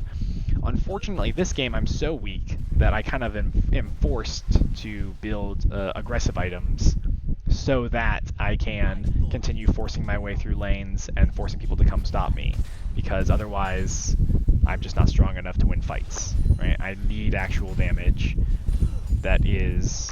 yikes. Okay, that's bad. I'm actually going to back here. My team is kind of all over the place. They're like fighting mid and dying. There's 2 people pushing the bot wave. They managed to kill the Heimerdinger, but like we're just losing so much by doing really bad positioning here. The objectives up right now are both topside, right? They're Herald, as you can see, Herald and Otacon. Oh god, I'm explaining. I'm like walking to the enemies. But basically, what we want to do as Alawi here is, because obviously the enemy team is going to want to get those objectives, right? Those are good, powerful objectives to get. They're going to want to be up here. So what does that mean for me? I want to be down here. I want to be as far away from that as possible. Reason being is because if I get this tier 2 turret, not only do I get the 700 gold from destroying the turret, it also currently has an objective bounty on it, which means that I get whatever 700 gold, but also me and everyone on my team gets an extra like I don't even remember how objective bounties I think are like 125 or something, right? So it's like 800 gold for me to just stay bot and just try to get this turret down.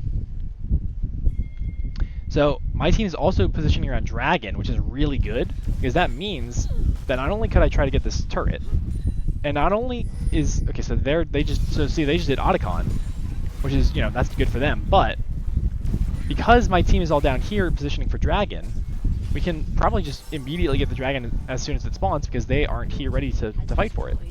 Also, this Heimerdinger is a little pushed up, but I want to be really careful because he does way more damage than me. Okay, he's actually like killing me really quick. Oh, okay, no, that's a Oh, this is bad. This is really bad. So I have a 3rd HP, so I have to play this carefully. They killed the Heimer, but there's still turrets around. We gotta be really careful. Yeah, so the Heimer killed my Sejuani after he died just because his turrets were like still shooting her. Okay, I gotta throw my E. I missed my E. I gotta ult, and I get my tentacles to start slapping? No, okay. So that was really bad because I got low before the fight started. That was on me. That was bad of me to try to like position aggressively against the Heimerdinger when he's got 3 full items, or not 3 full items, 2 full items, upgraded boots, and almost another item. But that was also bad on my team because they all in and then still fought in this area with like 3 turrets shooting them, so they just all got shredded. Unfortunate to be sure.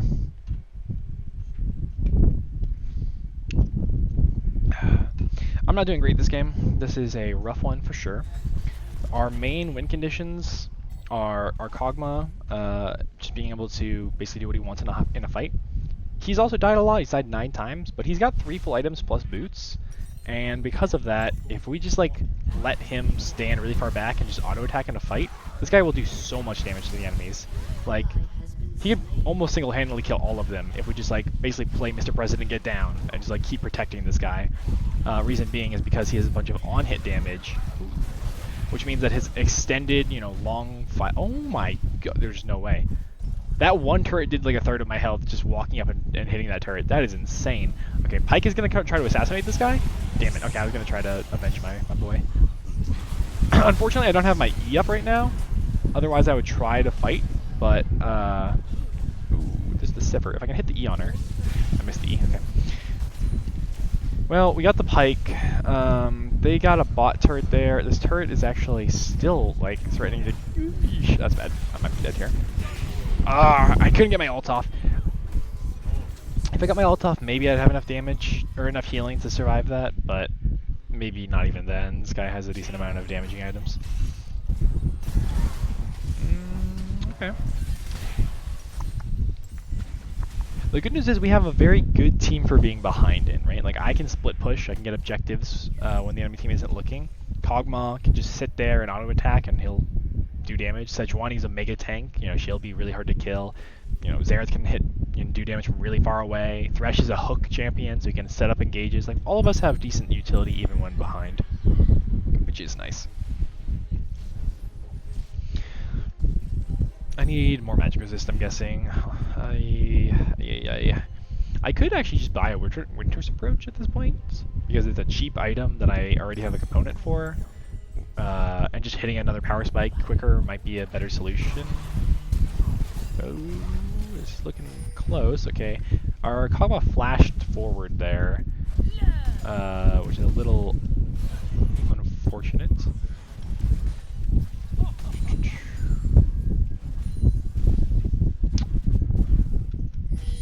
Pyke is being really aggressive here. Oh. Whatever, I'm gonna get this ward here.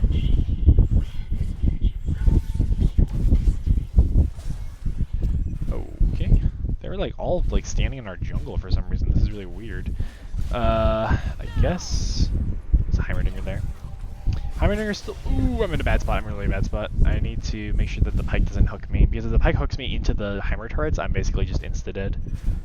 Alright, I have a tentacle here. I'm going to set up another tentacle on this wall. And now if they try to fight us in this little alleyway, we'll kill them. Ooh, Lee Sin's almost dead? Not quite. Unlucky. Okay, best case scenario, they try to fight us here, my tentacles can kill them. I gotta hit a E though to get more damage from my ultimates. This is gonna be a close fight for sure. Okay, again I missed my E. Am I dead from that? There's no way. Ah. The Heimer's just too fed at this point. I got hit by one ability and it just like shredded me. His turrets in that like 2 seconds they were shooting me did 1,500 magic damage. That is that is as absurd as I've ever seen a Heimerdinger. That is something else. Ay ay ay. That could have gone better, for sure. We traded 1 for 1 there, but unfortunately the oh god, got Thresh's flash. Then he does good flash on his part. He survived at least. Our Sejuani is dashing in again. She actually has a decent amount of magic resists, so it's not as bad for her. She won't get one shot like I just did, but it's still a big yikes. Oh. Again, I missed my E because of the turret. I gotta run. There's no way. I gotta flash just in case the Saber keeps chasing, which she is. I gotta set up a tentacle on this turret here if I can. There's a tentacle here. I killed it. The Heimerdinger is killing everyone. Yeah. Oh, am I dead from that? Okay, I barely survived. I had 100 HP remaining there. Yeah, unfortunately, the Heimerdinger is just like a little too fed. It's mostly my fault. Like I said, I played a couple fights really bad early, and he's just been able to snowball these fights. My team has not been playing well around him. They clearly do not know the correct way to play around a Heimerdinger who's fed because they keep running in and fighting him in his turrets. But not much we can do there. We should have played the early game better for sure, but at this point it's just a little late for us to do anything about it. Am I dead? I'm fine. I'm gonna try to... Okay, I'm just gonna ult here, see if we can like maybe chase him off. I got taunted. Yeah. So, perfect example of a game where we lost early and it just kept snowballing, right? We lost early, so we got stronger. So he killed us in the team fight, so we got stronger, and so on and so forth. And he just kept getting stronger until that happened, and the game is over. Unfortunately, like I said, at that point in the game, there wasn't much we could do. There were multiple times where I tried to ping my team off of fights, and they full committed anyway. They just jumped in there because they, specifically my Sejuani actually, jumped into several fights that I would say were ill-advised fights to take. And yeah, unfortunately, it was just too much. The amount of damage Heimerdinger did is ridiculous. More than double. What is that? That's like 20,000 damage. Wait, no. Sorry. Over 2k damage a minute, right? Well over 2k damage a minute. So it's just something where we needed to really win the early game, or we needed to play so safe that he couldn't at least parlay his like lead into as much as he did, and he certainly played that better than my team did. My team was really bad about fighting in his turrets. I was really bad. I got hit by, there was 2 different occasions where I got hit by like one ability and just got full 100 to 0'd by the turrets. So unfortunate for sure. I think the main takeaway is just that if you're against a gimmicky top laner, the best thing to do is to either spam ping your jungler for help, because if you're playing a gimmicky top laner and you get behind, then you're actually in really big trouble, right? Because your gimmick isn't working, like you have nothing. Or if the jungler didn't feel like helping, as was that last game, we should have just played way safer than we did. There were several times I took fights where I didn't need to take them and died because of it.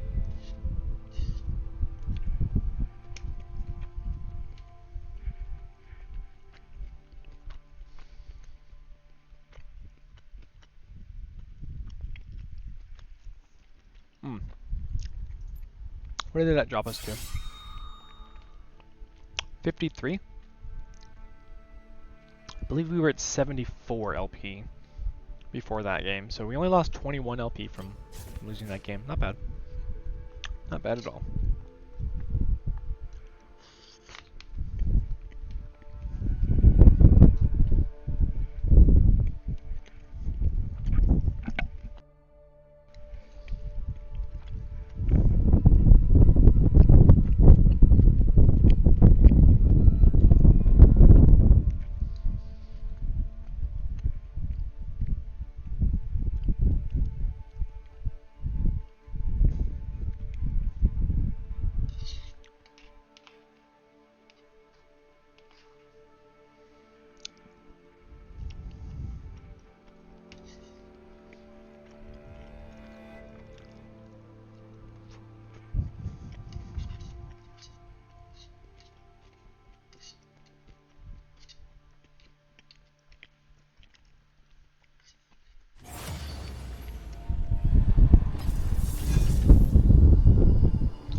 jungler is playing Dr. Mundo. I was actually just about to say I might play Dr. Mundo this game, but alas, we cannot.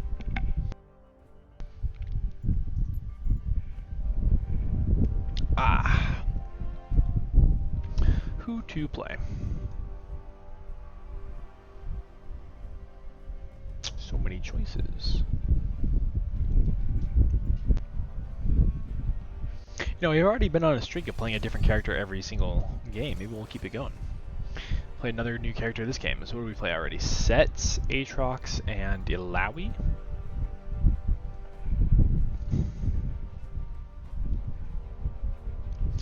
Who else? We are against, most likely, an Ornn. Ornn is certainly a difficult laning opponent in his own way. He has some extremely high base resistances and Poppy. Interesting. It's kind of two top laners they're showing there. It could be Poppy support though, I suppose. But Ornn is, either way, they're both like mega tanks. And so they're going to be very hard to kill. Ornn especially is a difficult laning opponent because, unlike every other champion in the game, he does not have to go back to the base to build items. He has a portable forge, and that means he can build any non-consumable item anywhere on the map. Whereas every other champion in the game has to go back to the base to buy items. So basically, as long as he, has enough mana, has enough health to stay in lane, he can just keep getting stronger while you have to set up your time for you to go back to base, get stronger, and then come back, kind of thing.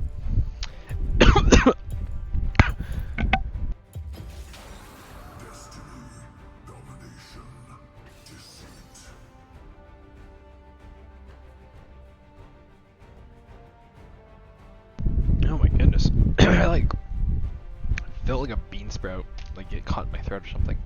That was unpleasant.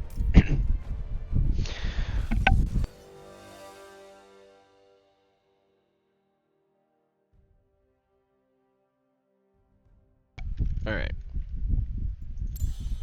So, we're going to go ahead and go Conqueror with Resolve Secondary. Something along these lines should be good. And my guess is we're against an Ornn, so we should be fine to take these runes. This should be good, yeah. God, I apologize, I'm dying all of a sudden. Oh. I'm almost out of water, too. They have a decent team for fighting us. Ornn and Jarvan, obviously very tanky characters, so they are hard to kill. So is Poppy. As well as being hard to kill, they have decent CC, right? Jarvan has knock-up and his ult. Ornn has several knock-ups. Poppy has the stun into the wall, as well as some slows. So they all have decent CC and are hard to kill. Sylas, also kind of a difficult person to fight, because... because Sylas' ultimate is very unique. Rather than having his own ultimate that does damage or teleports or whatever, he actually points at someone and steals their ultimate as his ultimate ability. So, as you'll see, my ultimate is an interesting ultimate for him to try to steal.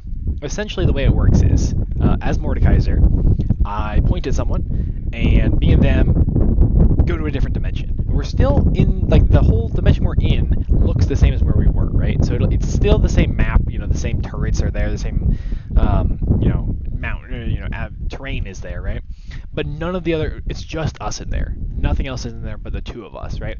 Everyone else, every other champion, every other minion, every other living thing is not there. So it's essentially a way for me to force someone to fight me 1 versus 1, right? There's no help. They're not receiving help from anyone. And so, as you might expect, Sylas stealing that ultimate is quite troubling, right? Because then he can do that to someone, including me. The kind of interesting counterplay comes with the fact that Mordekaiser's ultimate overrides itself if the person in the ultimate also casts it, right? So Essentially what that means is, let's say I'm like, okay, I gotta kill this Silas. He's caught out somewhere, and I think I can kill him. I immediately open up by pressing the Realm of Death on him. I click on him with my ultimate ability. Excuse me, I'm sorry. I take him to the Death Realm. He then, if he thinks like, oh, this guy's actually a threat to me, he might kill me. If he has his ultimate, he can click to me, steal my ultimate, and then ultimate me with my ultimate from my Death Realm into his own Death Realm, where basically it negates my Death Realm and overrides it with him stealing my stats instead of me stealing his. So essentially, we get into this weird game where later in the game when I'm fighting Silas, right now I don't have to, right, because he's in the mid lane, but later in the game I'll have to fight him, where between the two of us, I want to be the last person to have to use ultimate, right? Because if he steals my ultimate and uses it on me, well then I can just turn around and ult him, and the same thing that I just described happens in reverse, right? I override his use of my ultimate by using my own. However, if I use ultimate first and then he uses it against me, he actually has a massive advantage because then he basically negates my ultimate and also uses it against me. And so that's a really difficult. It's a very difficult situation to try to win in, right? Where you basically don't have an ultimate and he stole yours. Like, you basically have no shot of winning that, assuming you're both equal strength. And so that's a person that's hard to beat. And not even just the fact that they're tanky and they have a Silas, their Vayne, their ADC, is probably one of the absolute hardest people for Mordekaiser to kill. Because Mordekaiser's main thing, like I said, is taking people to the Death Realm and fighting them 1 versus 1, right? Vayne loves that. That's all she wants to do. She wants you to take her to the Death Realm where your team can't help you lock her down. Because she will dash around, she'll go invisible, there's no way you're ever catching her and killing her before she kills you. So there's basically like 2 people on their team where I can't ult them, and the rest of their team are tanky and are hard to kill even if I do ult them. Alright, I have not been doing great at farming the first couple waves here. However, yeah, she did go for the charge there. That's interesting. I thought he wasn't going to go for it because of how far up he would have had to go, but actually worked out pretty well. I kind of forget how long the Ornn knockup is. Anywho, I think we're still doing fine. I think this is going to be a pretty easy lane to win if I just play patient. Mordekaiser is pretty decent at... Ooh, is he going to charge? I want to kind of bait him into charging this pillar. No? Okay. Ornn's a pretty easy lane to win if I just play patient because Mordekaiser is really good at fighting tanks, and Ornn is a tank, right? The reason Mordekaiser is good at fighting tanks is because what are the basically 2 ways of fighting against me doing magic damage to them, right? They can either build a bunch of health, right? So I have to go through more health to kill them. Unfortunately, my passive does % max health damage when they're in a little ring around me. Okay, so that doesn't work that great. What's the other way of trying to build around doing, taking a bunch of magic damage? Well, it would be to buy magic resist to make my magic damage be less, right? Unfortunately, my E, the passive is gain 5% magic pen. So the more magic resist they buy, the more my E gets rid of magic resist. So he's really, really good at fighting tanks. So basically, I just have to play patiently, and I will probably win in this matchup. The basically best way for me to play this is to wait till I get level 6, and then immediately, when he's too far pushed up, take him to the Death Realm, kill him, try to get some turret plating back, and TP back. So he is currently going back to base. I don't want a hard push. Did he TP back? Maybe. He bought Mommy Cinder as his first item. It's a little burn when I get close to him. But not really that big of a deal. I still want to stay in lane because I'm close to hitting level 6. I'm closer than he is to hitting level 6, more importantly, meaning that I'm going to be able to fight him in my Death Realm. He missed his knock-up there. This might be a good opportunity for me to fight him too. I'm going to use my max shield. I'll just heal with it, I guess. I wonder if he's going to go for... Okay, I thought he might go for the charge there. I need like 2 more minions to get my level 6 here, which will allow me to use my ultimate. Alright, if he goes for the charge, he did not. Alright, I'm going to use my heal. The only thing I have to worry about with Ornn, basically at all, is the fact that his little breathing fire move makes him, I believe, completely unstoppable. if... Oh, he got a 6 before me. Okay, that's not good. Alright, I gotta be careful here. If I pull him, I death realm him. Missed the pull. Okay. The only thing I have to be careful about is... Oh, that's a Jarvan. Okay, so he's gonna ultimate. I'm gonna ultimate the Jarvan immediately. Gotta be careful. I gotta dodge. Oh man, that sucks. I played that really bad because I was worried the Jarvan had Q again and he was gonna stab me, which is why I flashed away from him. But I thought I would have time in the Death Realm to pull him back in before I got brought back into the real world. That's okay because I have to teleport still. So what I can do here is I can buy my stuff and immediately teleport back here. The Ornn got his ult off before I could Death Realm, and I didn't kill the Jarvan in the Death Realm, so basically that all went horrible. The main thing that I was trying to do there by instantly ulting the Jarvan is that, like I said, nothing in the real world exists in the Death Realm other than you and your opponent.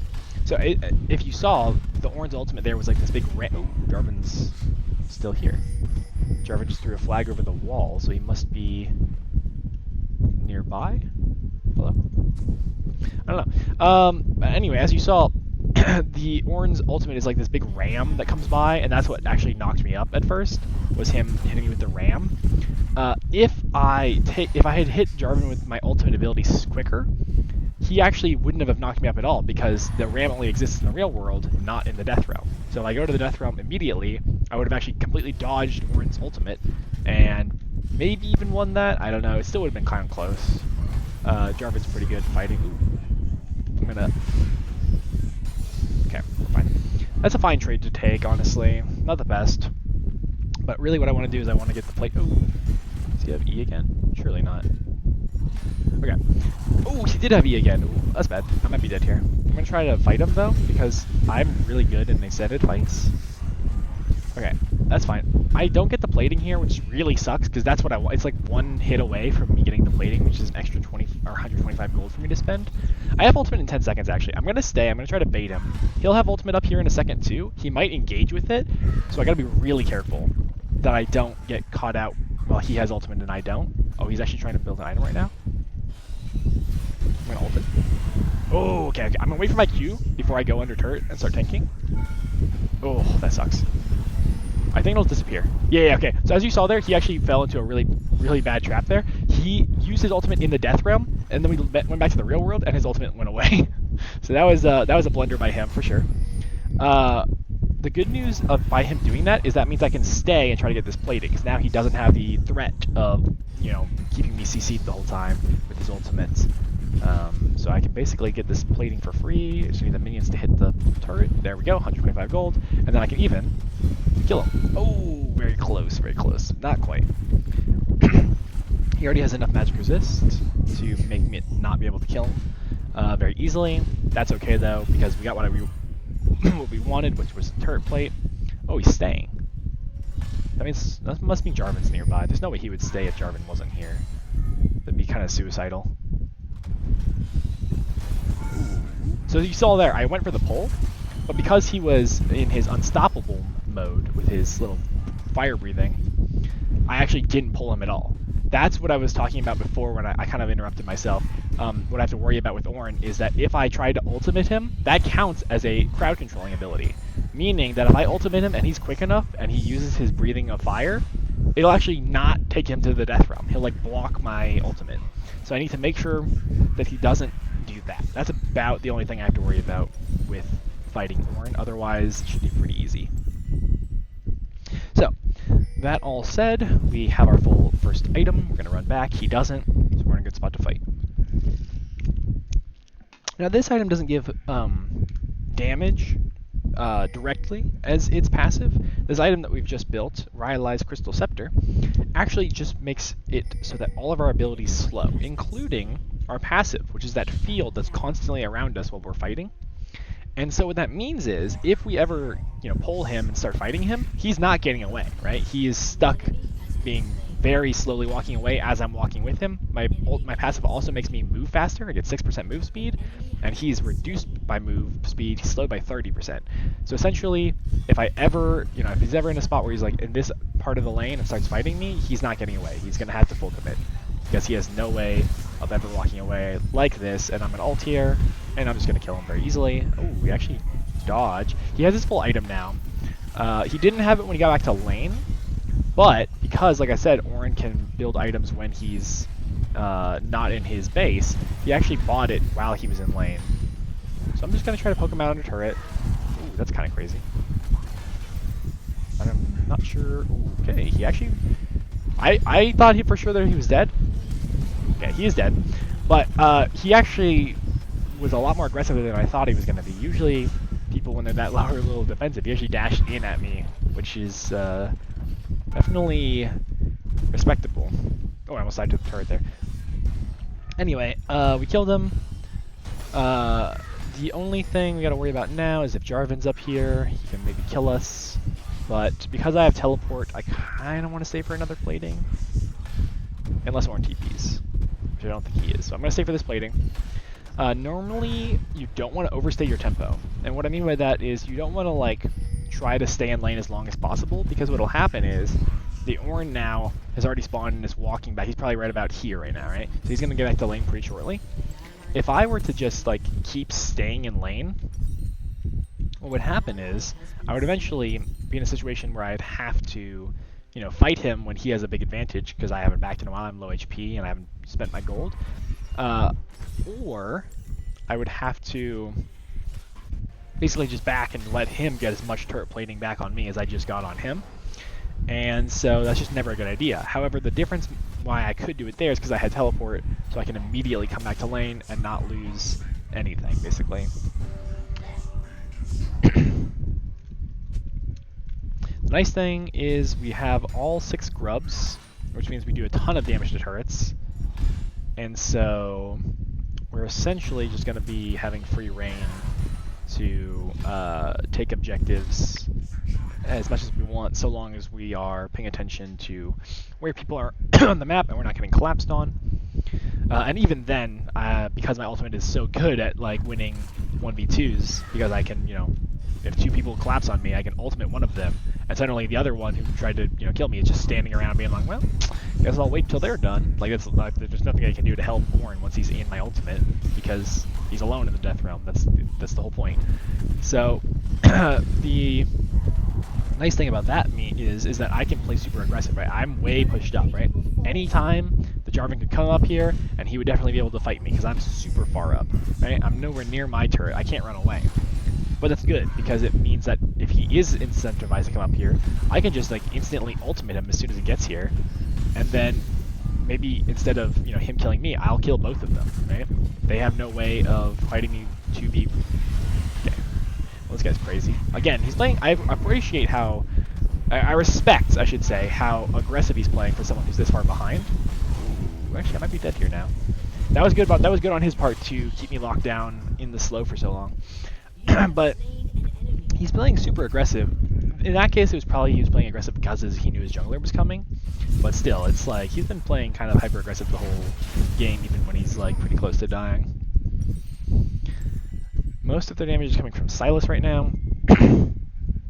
Orin also does mostly magic damage. The only person who I would really be worried about hitting me with physical damage is the Vayne. Unfortunately, she does true damage, so armor boots are just not going to be super effective, which means we're going to buy the magic resist boots, because if armor boots aren't effective, then the only other resistance boot is magic resist, and none of the other boots are really that impressive on Mordekaiser in my opinion. You can go Sork Shoes if you want to do more damage, you can go Swifties if you want to be faster, but I'm almost always buying either armor or magic resist boots. There's usually never a time where I would, as Mordekaiser, buy anything but those two. Simply because, similar to Alawi from last game, just based on the way that his kit works, I almost always have enough damage if I just stay in a fight for long enough, right? This circle is just a constant burn when I'm fighting people, right? So very rarely am I lacking in ability to kill people. What I usually need is just ways to stay alive longer. Dash, dash, dash, dash, dash. Okay, he figured out to not be as crazy. He can learn. Dash, dash, dash, dash. Doesn't want to do it anymore. He's given up on dashing into pillars at me. That one was good though. Okay, never mind. I take everything back. He's still dashing into pillars at me. Ooh, there's the Jarvan. Ooh, I stopped his dash there. He tried to dash over the wall, and I actually stopped him. Now, that's pretty decent, because I actually made him use a smite there, a charge of smite, which means he won't have it for another fight, or if we try to go and rush the, Okay, Silas stole my ultimate there. Right? This is exactly what I was talking about. He has my ultimate now. If he tries to ult me, I have to hold my ultimate if I want to ult him until he ults me, basically. Okay, he actually ulted someone else. We're good. I'm going to ult the Poppy here because I think that I can kill her pretty easily. Oh, wait, maybe not? Actually, I'm going to die. I actually died to the Poppy because she had both Flash and Ignite. That's actually crazy. That was my bad because I really thought that I'd be able to kill her quickly, but she actually did way more damage there than I thought she would. Alright, we have TP, so it's not all bad. Our team is still fighting. Our magic resist boots are finished, and I think our next buy is going to be Riftmaker, just because, again, we're looking at probably long, drawn-out fights, and so I want as much prolonged damage as possible. Most likely my build will be Riftmaker and then Liandry's, because again, anti-tank item, they're all pretty tanky, and long drawn-out fights are what we're looking to win. Now, we have a TP coming in mid, and my Mundo wants to start the Rift Herald. So, I'm actually going to just help him with this, because if we do it quickly enough, we might be able to avoid them trying to steal it, and indeed we do. Very nice. I'm going to come straight back up top lane, and we'll start playing for the tier 1 turret here. Now we still have, like I said, 6 grubs, which means our turrets, or the enemy turrets rather, are going to fall really quickly. I just have to be careful, because Jarvan's not on the map right now, and he has been pretty happy to gank me when I'm pushed up. So, and I don't have ultimate right now to avoid having to fight both of them at the same time.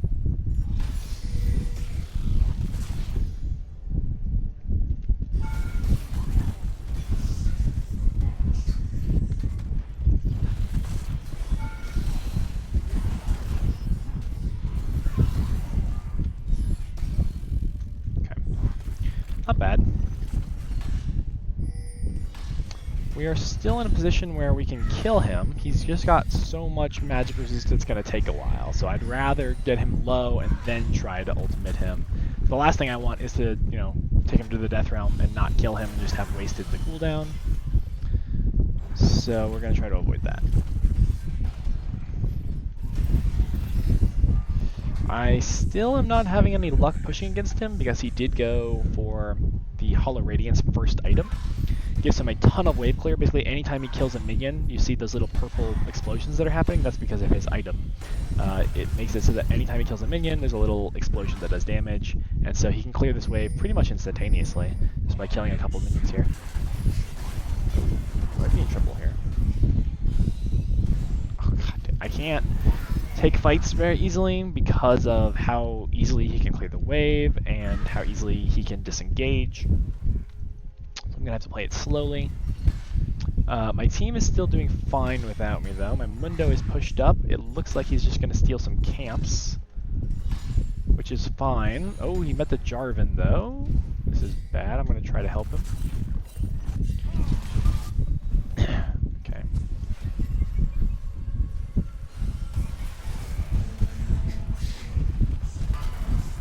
God, this guy's so dead.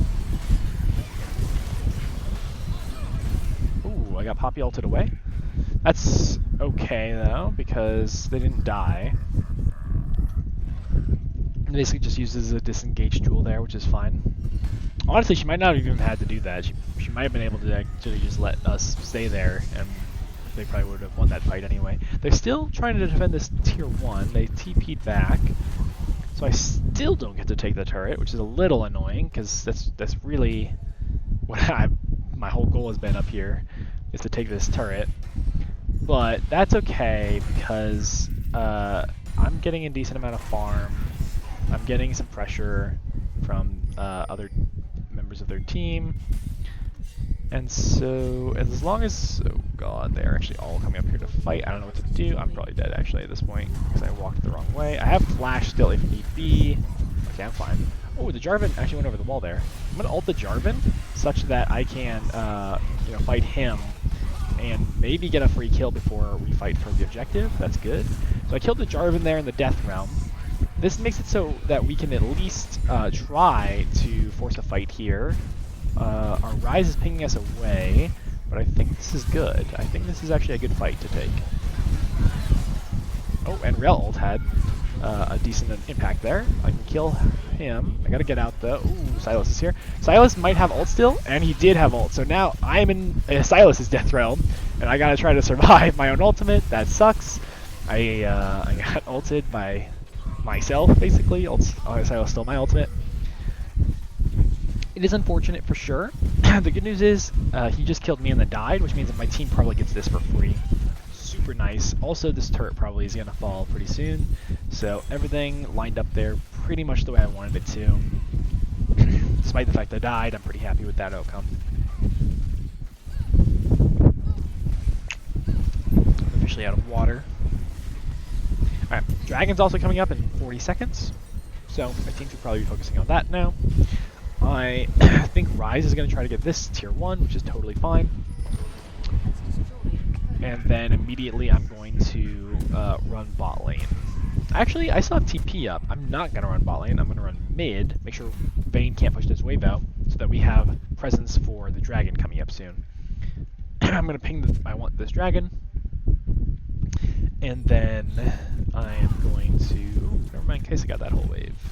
Unfortunate. I'm going to push one more wave, though, before I come to... Never mind. They're already setting up for it.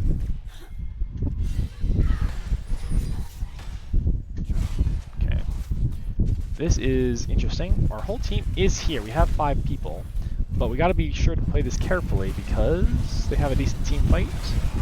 I got Poppy ulted away there, which is bad because it means that my team needs to play careful for a second. Okay, they managed to survive. The nice thing about Poppy ult is that they basically have to, utilize it really quickly. Otherwise, I just come back and it did nothing, right? Maybe it did a little bit of damage to me, but it did basically nothing. Okay, gotta be careful here. Very careful. I don't want to ult the Vayne, right? And I can ult the Silas now because he has Kai'Sa ult, not my ult. I kind of want to ult the Ornn here. I'm going to ult the Ornn here so that I can get some tanky stats. Never mind, he already died. I'm going to ult the Poppy, I guess.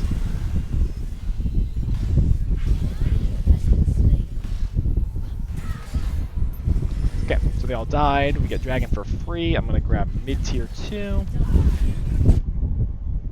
So we get a double kill there. The main thing, remember, is just to play slow. Right? We are going to win extended fights very easily with our build, with our character.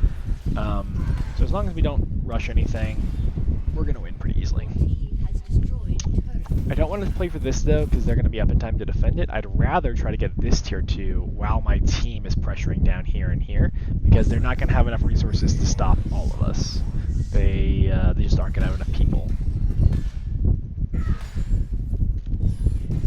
So they're gonna have to let one of us get what we want, either our bot laner or okay. Just gotta pay attention here. Ooh, they sent 2 for me though. So this is bad because I don't have ultimate, so I gotta focus the Jarvan here. Okay, I think I'm actually fine. Yeah, I'm fine. I'm gonna go ahead and pop my shield.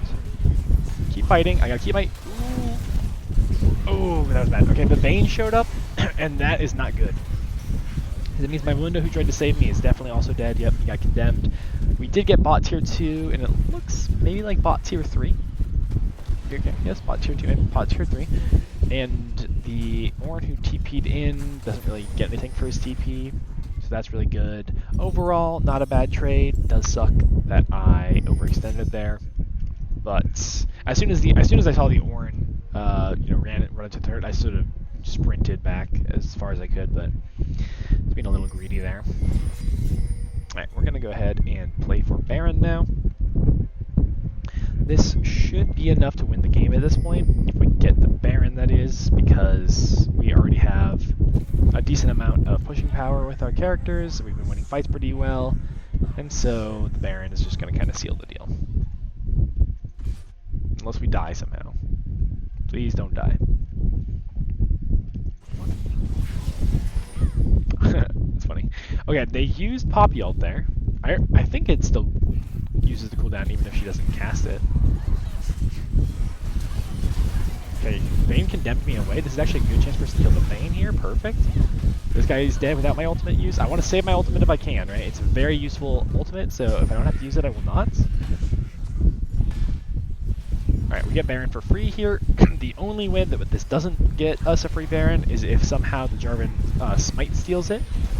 But Armando's kind of zoning him. Okay, he's going to try to Smite steal it. Stop hitting the Baron, stop hitting the Baron. We got to kill him first. Good. Okay, now we kill the Baron. And now we just go to every single wave or every single lane, push it out, and win the game. Very good stuff. Pretty happy with this. This how this game went.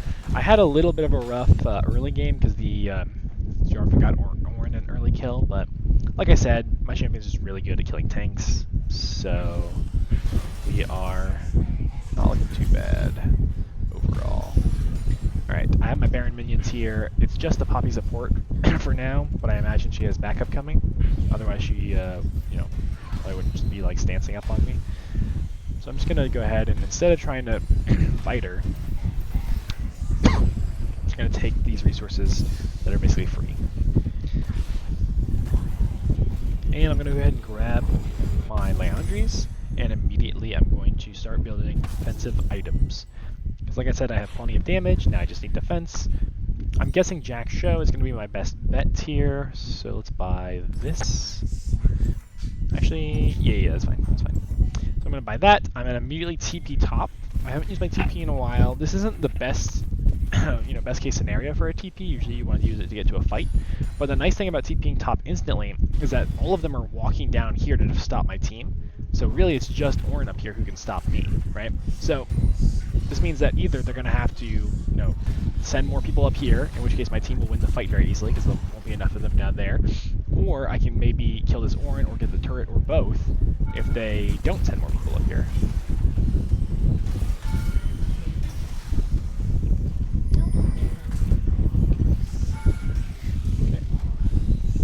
Okay, I gotta wait for my burn to wear off. Oh, I didn't wait long enough.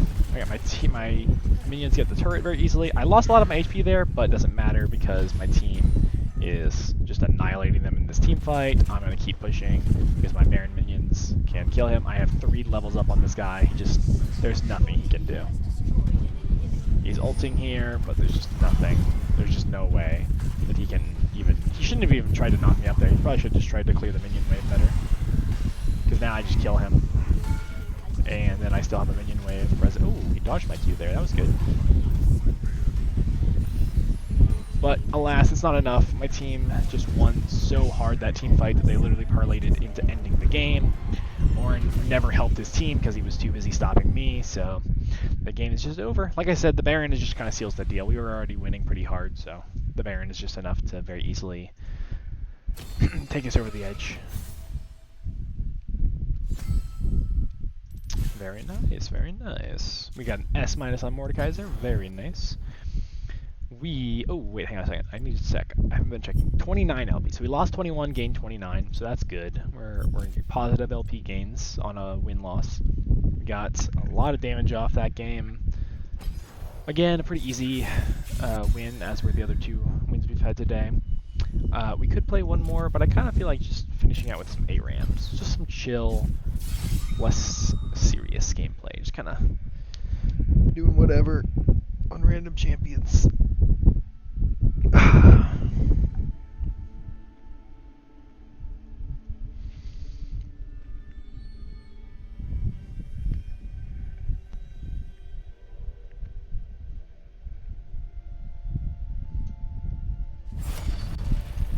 The other nice thing about ARAM is that quick queue timers. We don't have to wait, 3 minutes for a game. We have to wait 23 seconds.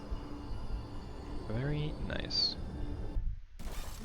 And we are given Jinx. We could play Jinx. Or we could reroll. Teemo, huh? Nope. Vayne? Wow, these are all characters I don't want to play. I guess I'll try Teemo, I don't know. Reporting for duty. Akshan's also kind of cool, but I don't think he's as good in this game mode. So we're gonna stick with Teemo. You know something funny? I have played a lot of League of Legends. I don't think I've played Teemo a single time. Like, ever. Which is weird, because, like, after playing for so many years, you would think that I've played every character, but apparently, there's still some that I get to play. Teemo's not even a new character. He's been around for a long time. I just hate his guts, so I haven't played him.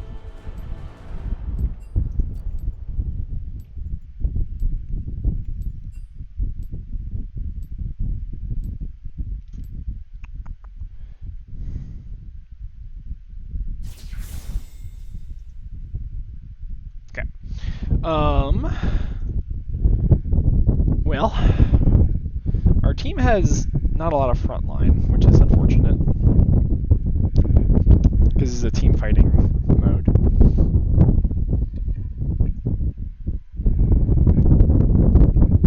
And we are all ranged characters that can only poke from far away. But the enemy team doesn't look to be that much beefier. They have one frontliner as opposed to our 0, so it's like, okay, I guess they have +1 over us. Alright, so Teemo. Teemo's abilities haven't changed, I feel like, in forever, maybe even since he was, in the game. Basically, passively, I just poison people with my auto attacks. I can go quick. Passively, I gain move speed if I haven't been hit for a while, but I can also press it to gain even more move speed. And then my Q is a blinding dart, deals some damage, and blinds them. Blinding means that they cannot auto attack. They can't just do their normal attack, it will miss. And then my passive is exactly what you see here. My character goes invisible if I just stand still for long enough, or if I go into a bush.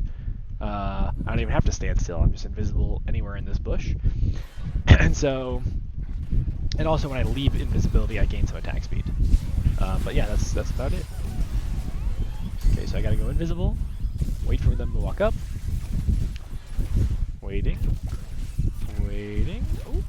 Oh, I got hit by that. Oh. I lose my move speed buff as soon as I get hit. I gotta wait another little bit before I can go quick again. Okay, here it comes. I'm gonna go man. I'm good. Okay, never mind, it's not looking good. I am, like, getting beat up. I'm gonna max my E, I think.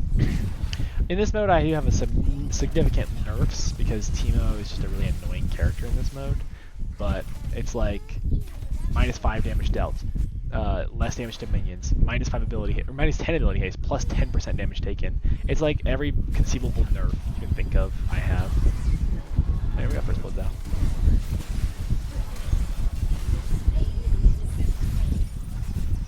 Killed the Galio there, he kind of overcommitted. Okay. We're good. We'll come back. Alright, I'm gonna just go ahead and try to get some poke off on these guys. The main Teemo action starts happening once I hit my my level 6, because that's when I get my mushroom traps that I can throw on the ground and just be an annoying asshole. Okay. So, gonna go for the old auto Q. Oh no.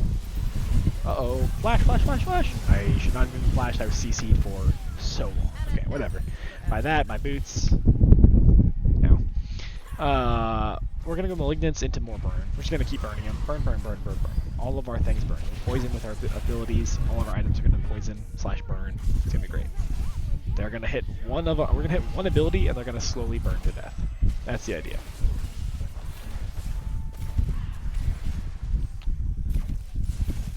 Alright. So... Oh. No. Why? That's rude.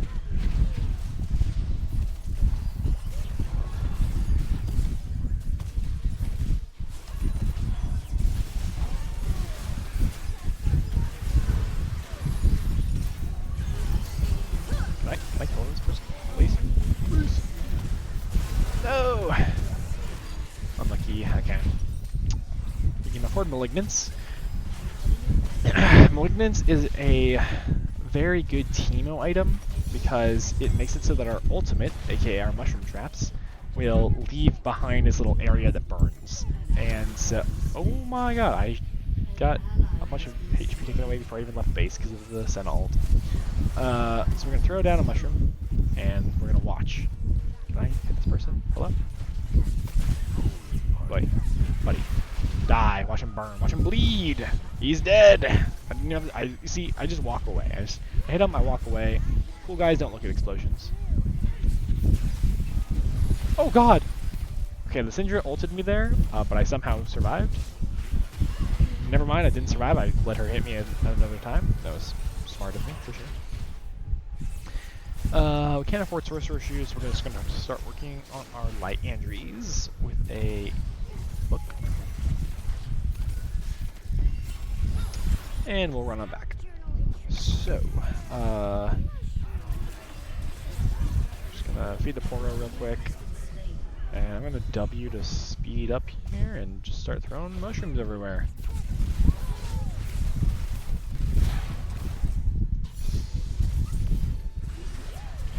The other cool thing you can do with Teemo mushrooms is if you place one on one, it kind of bounces and goes a little bit further, which is nice. Oh, that guy's dead. Oh, they stepped on my mushroom! Uh-oh!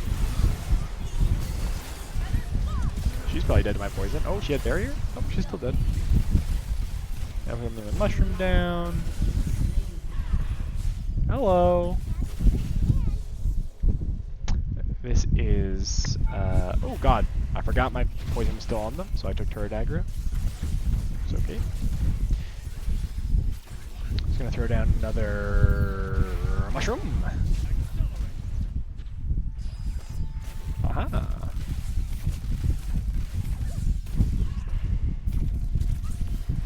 Gonna hide in this bush, go invisible.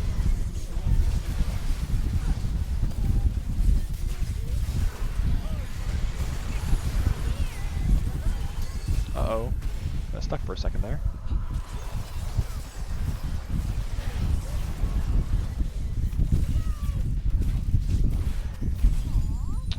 Okay, we can kill this Twisted Fate if he, oh, owie. Taking a little bit of damage here, huh? Oh no! Fine, fine. We're gonna get this healing here. Oh my god, this an ult.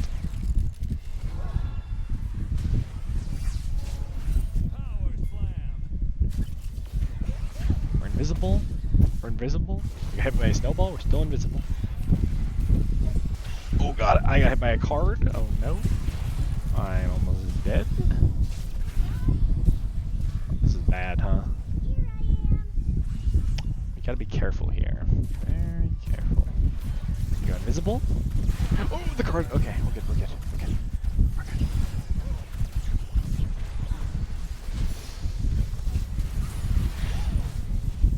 good. Ooh. Go for the Senna here because she's too far up. Bang. And then the Galio because he's too far up. Oh god, I hit a minion with my Q there. I'm gonna throw another mushroom down. Oh no. No, no, no, no, no. Okay. Unfortunate. We can afford our boots here and our haunting guys and probably even another cone once we respawn. Okay, okay. Not too bad, I guess.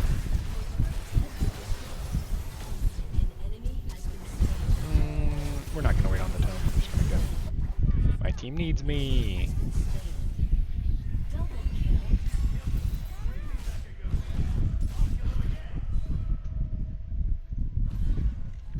Okay, looking good.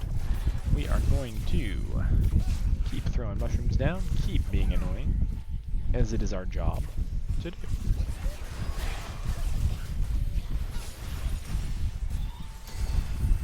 As soon as they clear a mushroom, I'm gonna throw another one down.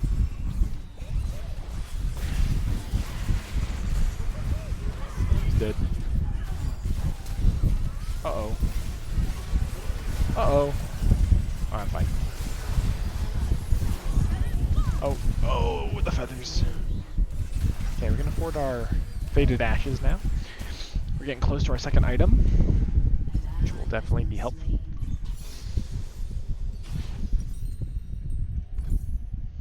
Killing spree. It 800 gold for a full Liandry's, and then we will start burning them. I mean, we're already burning them. We're gonna burn them even more.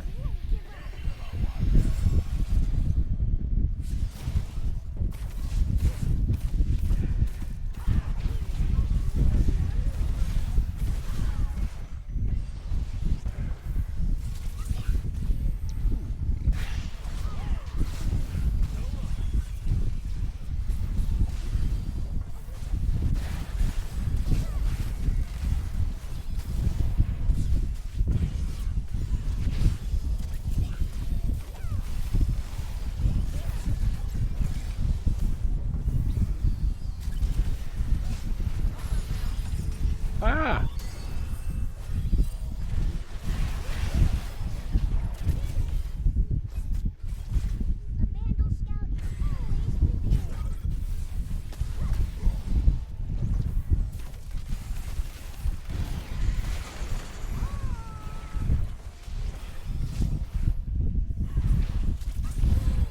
They're slowly getting poked out.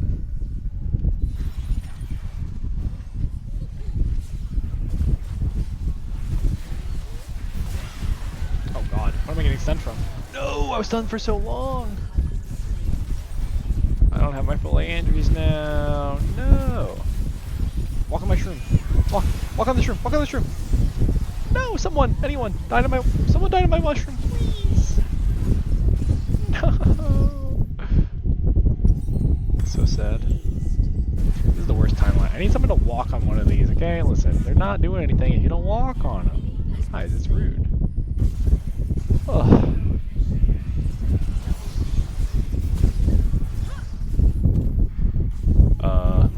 Okay.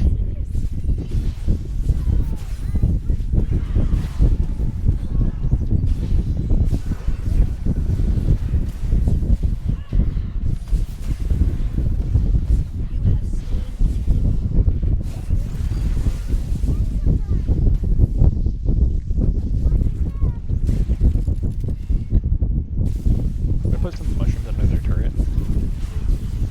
There, fine. Put a mushroom down under their turret. Ow! That card. Playing card hurts. Alright, I'm gonna toss down just mushrooms everywhere. A mushroom.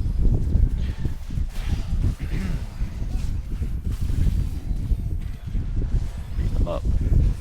Ah!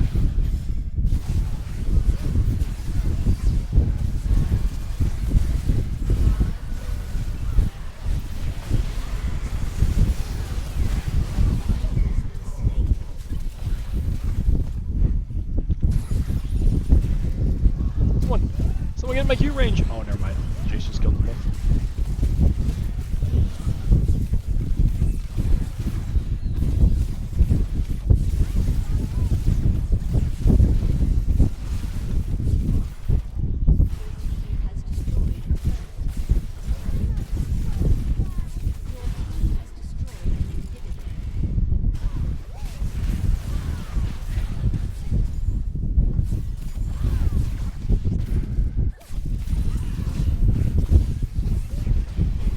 Starting to get the appeal of this character.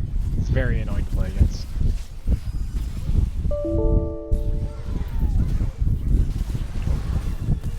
Hello. Oh god. Okay. Do we do another burn? Dare we? Dare we go for a third burn item? No, surely it's too much. Just kidding. Definitely not too much. We're buying it.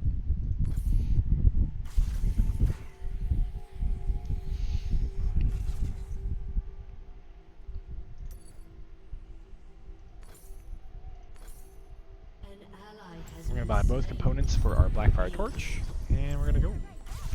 Okay, back to the grind of throwing down mushrooms. I know, it's a tough life. Someone step on it. Oh yeah, they're all burning. They're all burning. Oh, they stepped on another one. Oh, they're all dying to my mushrooms. Yes. Oh wait, I died to the Galio. How did he get behind me? Oh, he must have snowballed in. Whatever. That was great. They were all burning in a big pile, and it was great. That was great. I feel like a real Teemo player.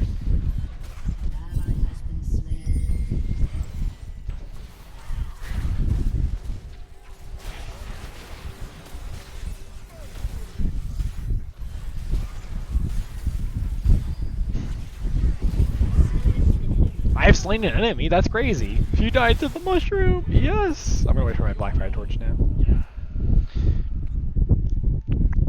That's the best feeling in the world, right? You're not even doing anything, and the screen, the announcer says, "You have slain an enemy." You're like, "Oh, nice, good for me."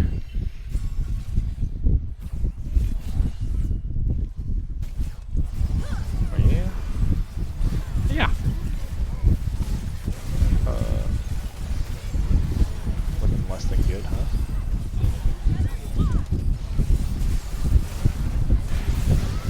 Okay, well, kinda dying. Step on the shroom. Yes! Burn! Burn! Yes, I got the kill! Are there any shrooms there for you to step on? There's still one back here. There's still one back here no one has stepped on. Alright, I could go Rabidons, but that seems unlikely to do very good work. I think the better play is to do something even more annoying. I could do Nashors, but I'm not autoing that much. Most of my damage is coming from either the Q or the ult. Nashors is just a really good teamo item, though. Alternatively, I could try to shred their MR, which is only really good against Galio if he builds any. No, I'm gonna go Nashors. Go this item and this item, and we'll go. Away we go.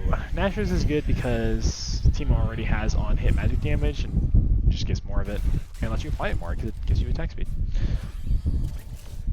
Alright, put a shroom there. Maybe a shroom there.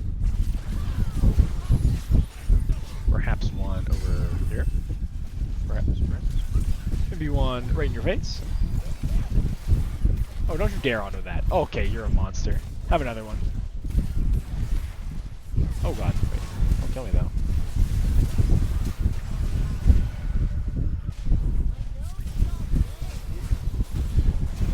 Okay, interesting. Oh, someone set off the shroom. That's crazy. Let me replace that. I think you accidentally killed my mushroom. Oh, what's that? You stepped on a shroom? That's crazy. Oh, is that? You stepped on a shroom? That's crazy. Are they dying? They're gonna die to the shroom, I guarantee it. No, wait, my team's killing them before they can die to my mushroom burn. This is the worst timeline. Oh, I died though. That's bad. Wait, please. Are there shrooms? Are there shrooms? Or, lead him to this, lead him to this! Yes! Wait, they didn't do any damage to him. Oh, here it is. Magic resist. Damn it. Maybe I should have built the magic pen item. I could build actual Void Staff, or I could build the Blood Letters if I wanted to have, like, slowly over time magic pen. This is up to 30%. This is just a flat 40%.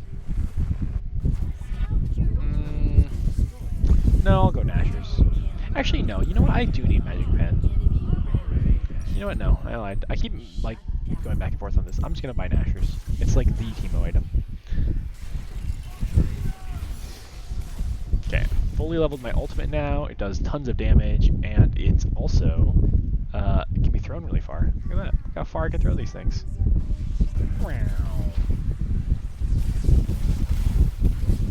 How about one over here? Bet you didn't see this one coming. Alright, just step on the shroom. No, my shroom expired. I'll replace it, don't worry. Send it, you fool. Okay, she's dead. Watch this. Bounce. How you like them apples, huh? Oh my god. Step on the shroom. Step on the shroom. Yes! He stepped on another one. Yes, step on that one too. Yes! Oh wait, don't hit me though. Alright, shroom.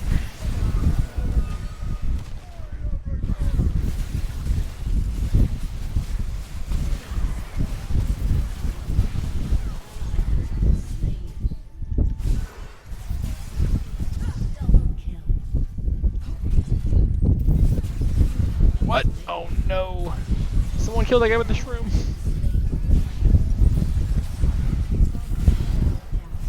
Shroom, lead him to the shroom.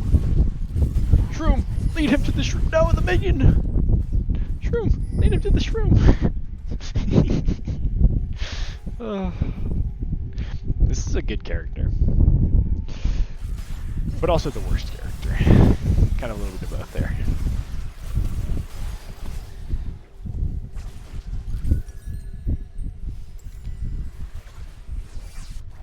Alright, let's go.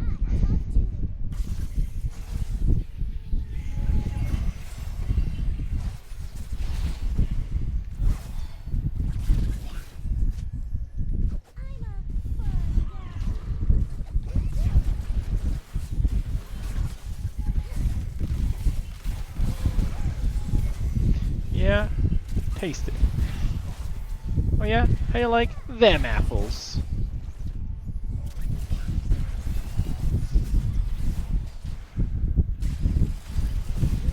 Have another.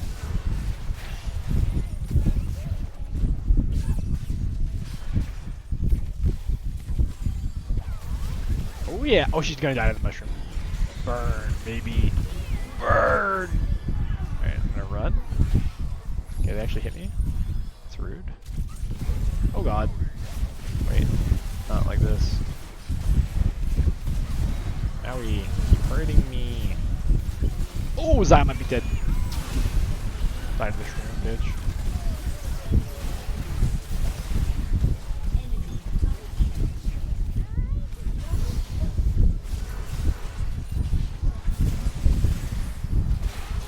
Oh, I died. Killed the Twisted Fate then.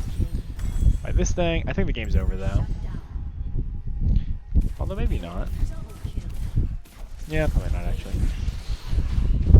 There's Syndra's up. Should probably kill our Jinx there. Oh. Wow. They killed each other. Every single player in the game is dead. Nice. We love to see it. Alright, I'm gonna need to buy Magic Pen though. Which one? Deals ability with passives or champion reduces their magic resistance by 5% for 6 seconds up to 30%. Okay, that's great, but this just flatly does 40%, so that's better, right? I guess it would be just a difference of which stats I want, right? Like Void Staffs that are just AP and Magic Pen. This also gives health and ability haste, but I mean, just clearly I would want the Void Staff, right?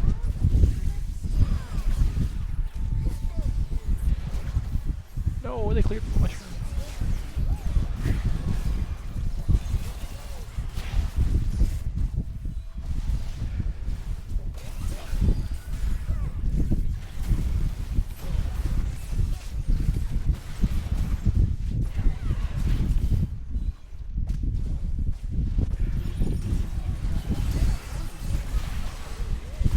Uh-oh.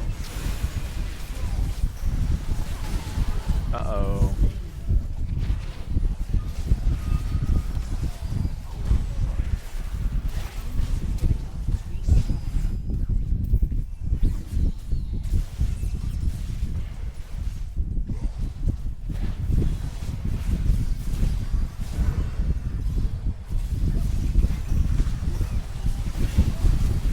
Die! Yes!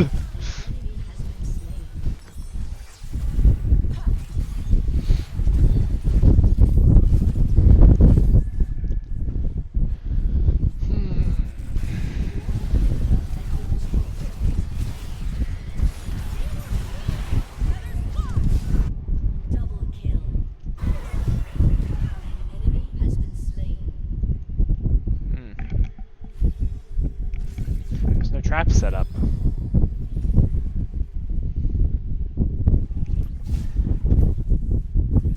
Aced. Alright. Now.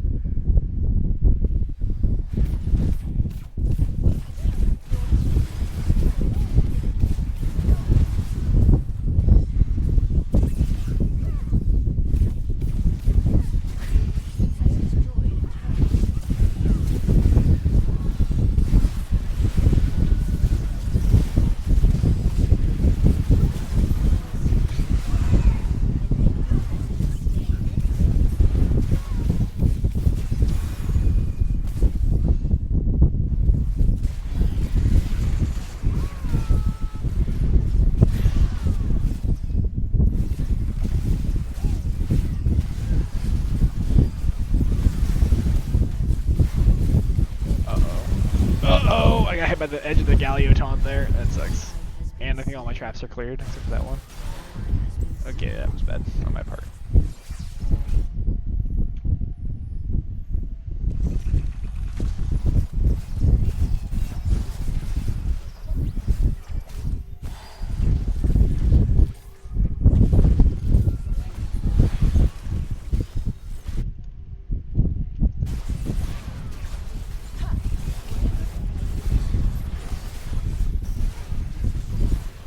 Oh no, they're ending the game! No! Someone stop them!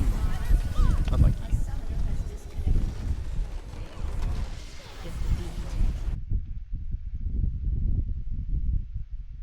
Alrighty. GG's.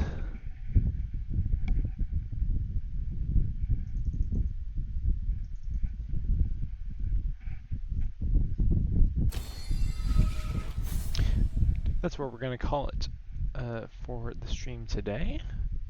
We're ending a little bit earlier by about 4 minutes, but that's okay. Gonna go ahead and actually, real quick, before we end off, I want to take a look at the damage charge. I don't actually know how much damage I was doing. Exactly 40k. Interesting. I've never seen that before. My damage is literally exactly 40,000 damage. Anyway, yeah, I did okay damage. Take it. I could have done better, but I've never played team up before. Alright, that was fun. Alrighty. Well, on that note, I appreciate everyone who stopped by. Oh no, that's not good. My video stopped recording. Okay, I'll see if I can figure that out. It's must have been a notification that happened sometime midway through the stream, but it looks like my computer ran out of space to record this video for the Vod YouTube channel. But I'll see if I can somehow like get the Vod from Twitch or something and upload it over there. In any case, appreciate everyone for watching. Thanks for stopping by. I'm going to be doing same time tomorrow, probably. Definitely not League, but probably like Balatro or another chill game like that. Alright. Thanks everyone for watching. I'll catch you all later.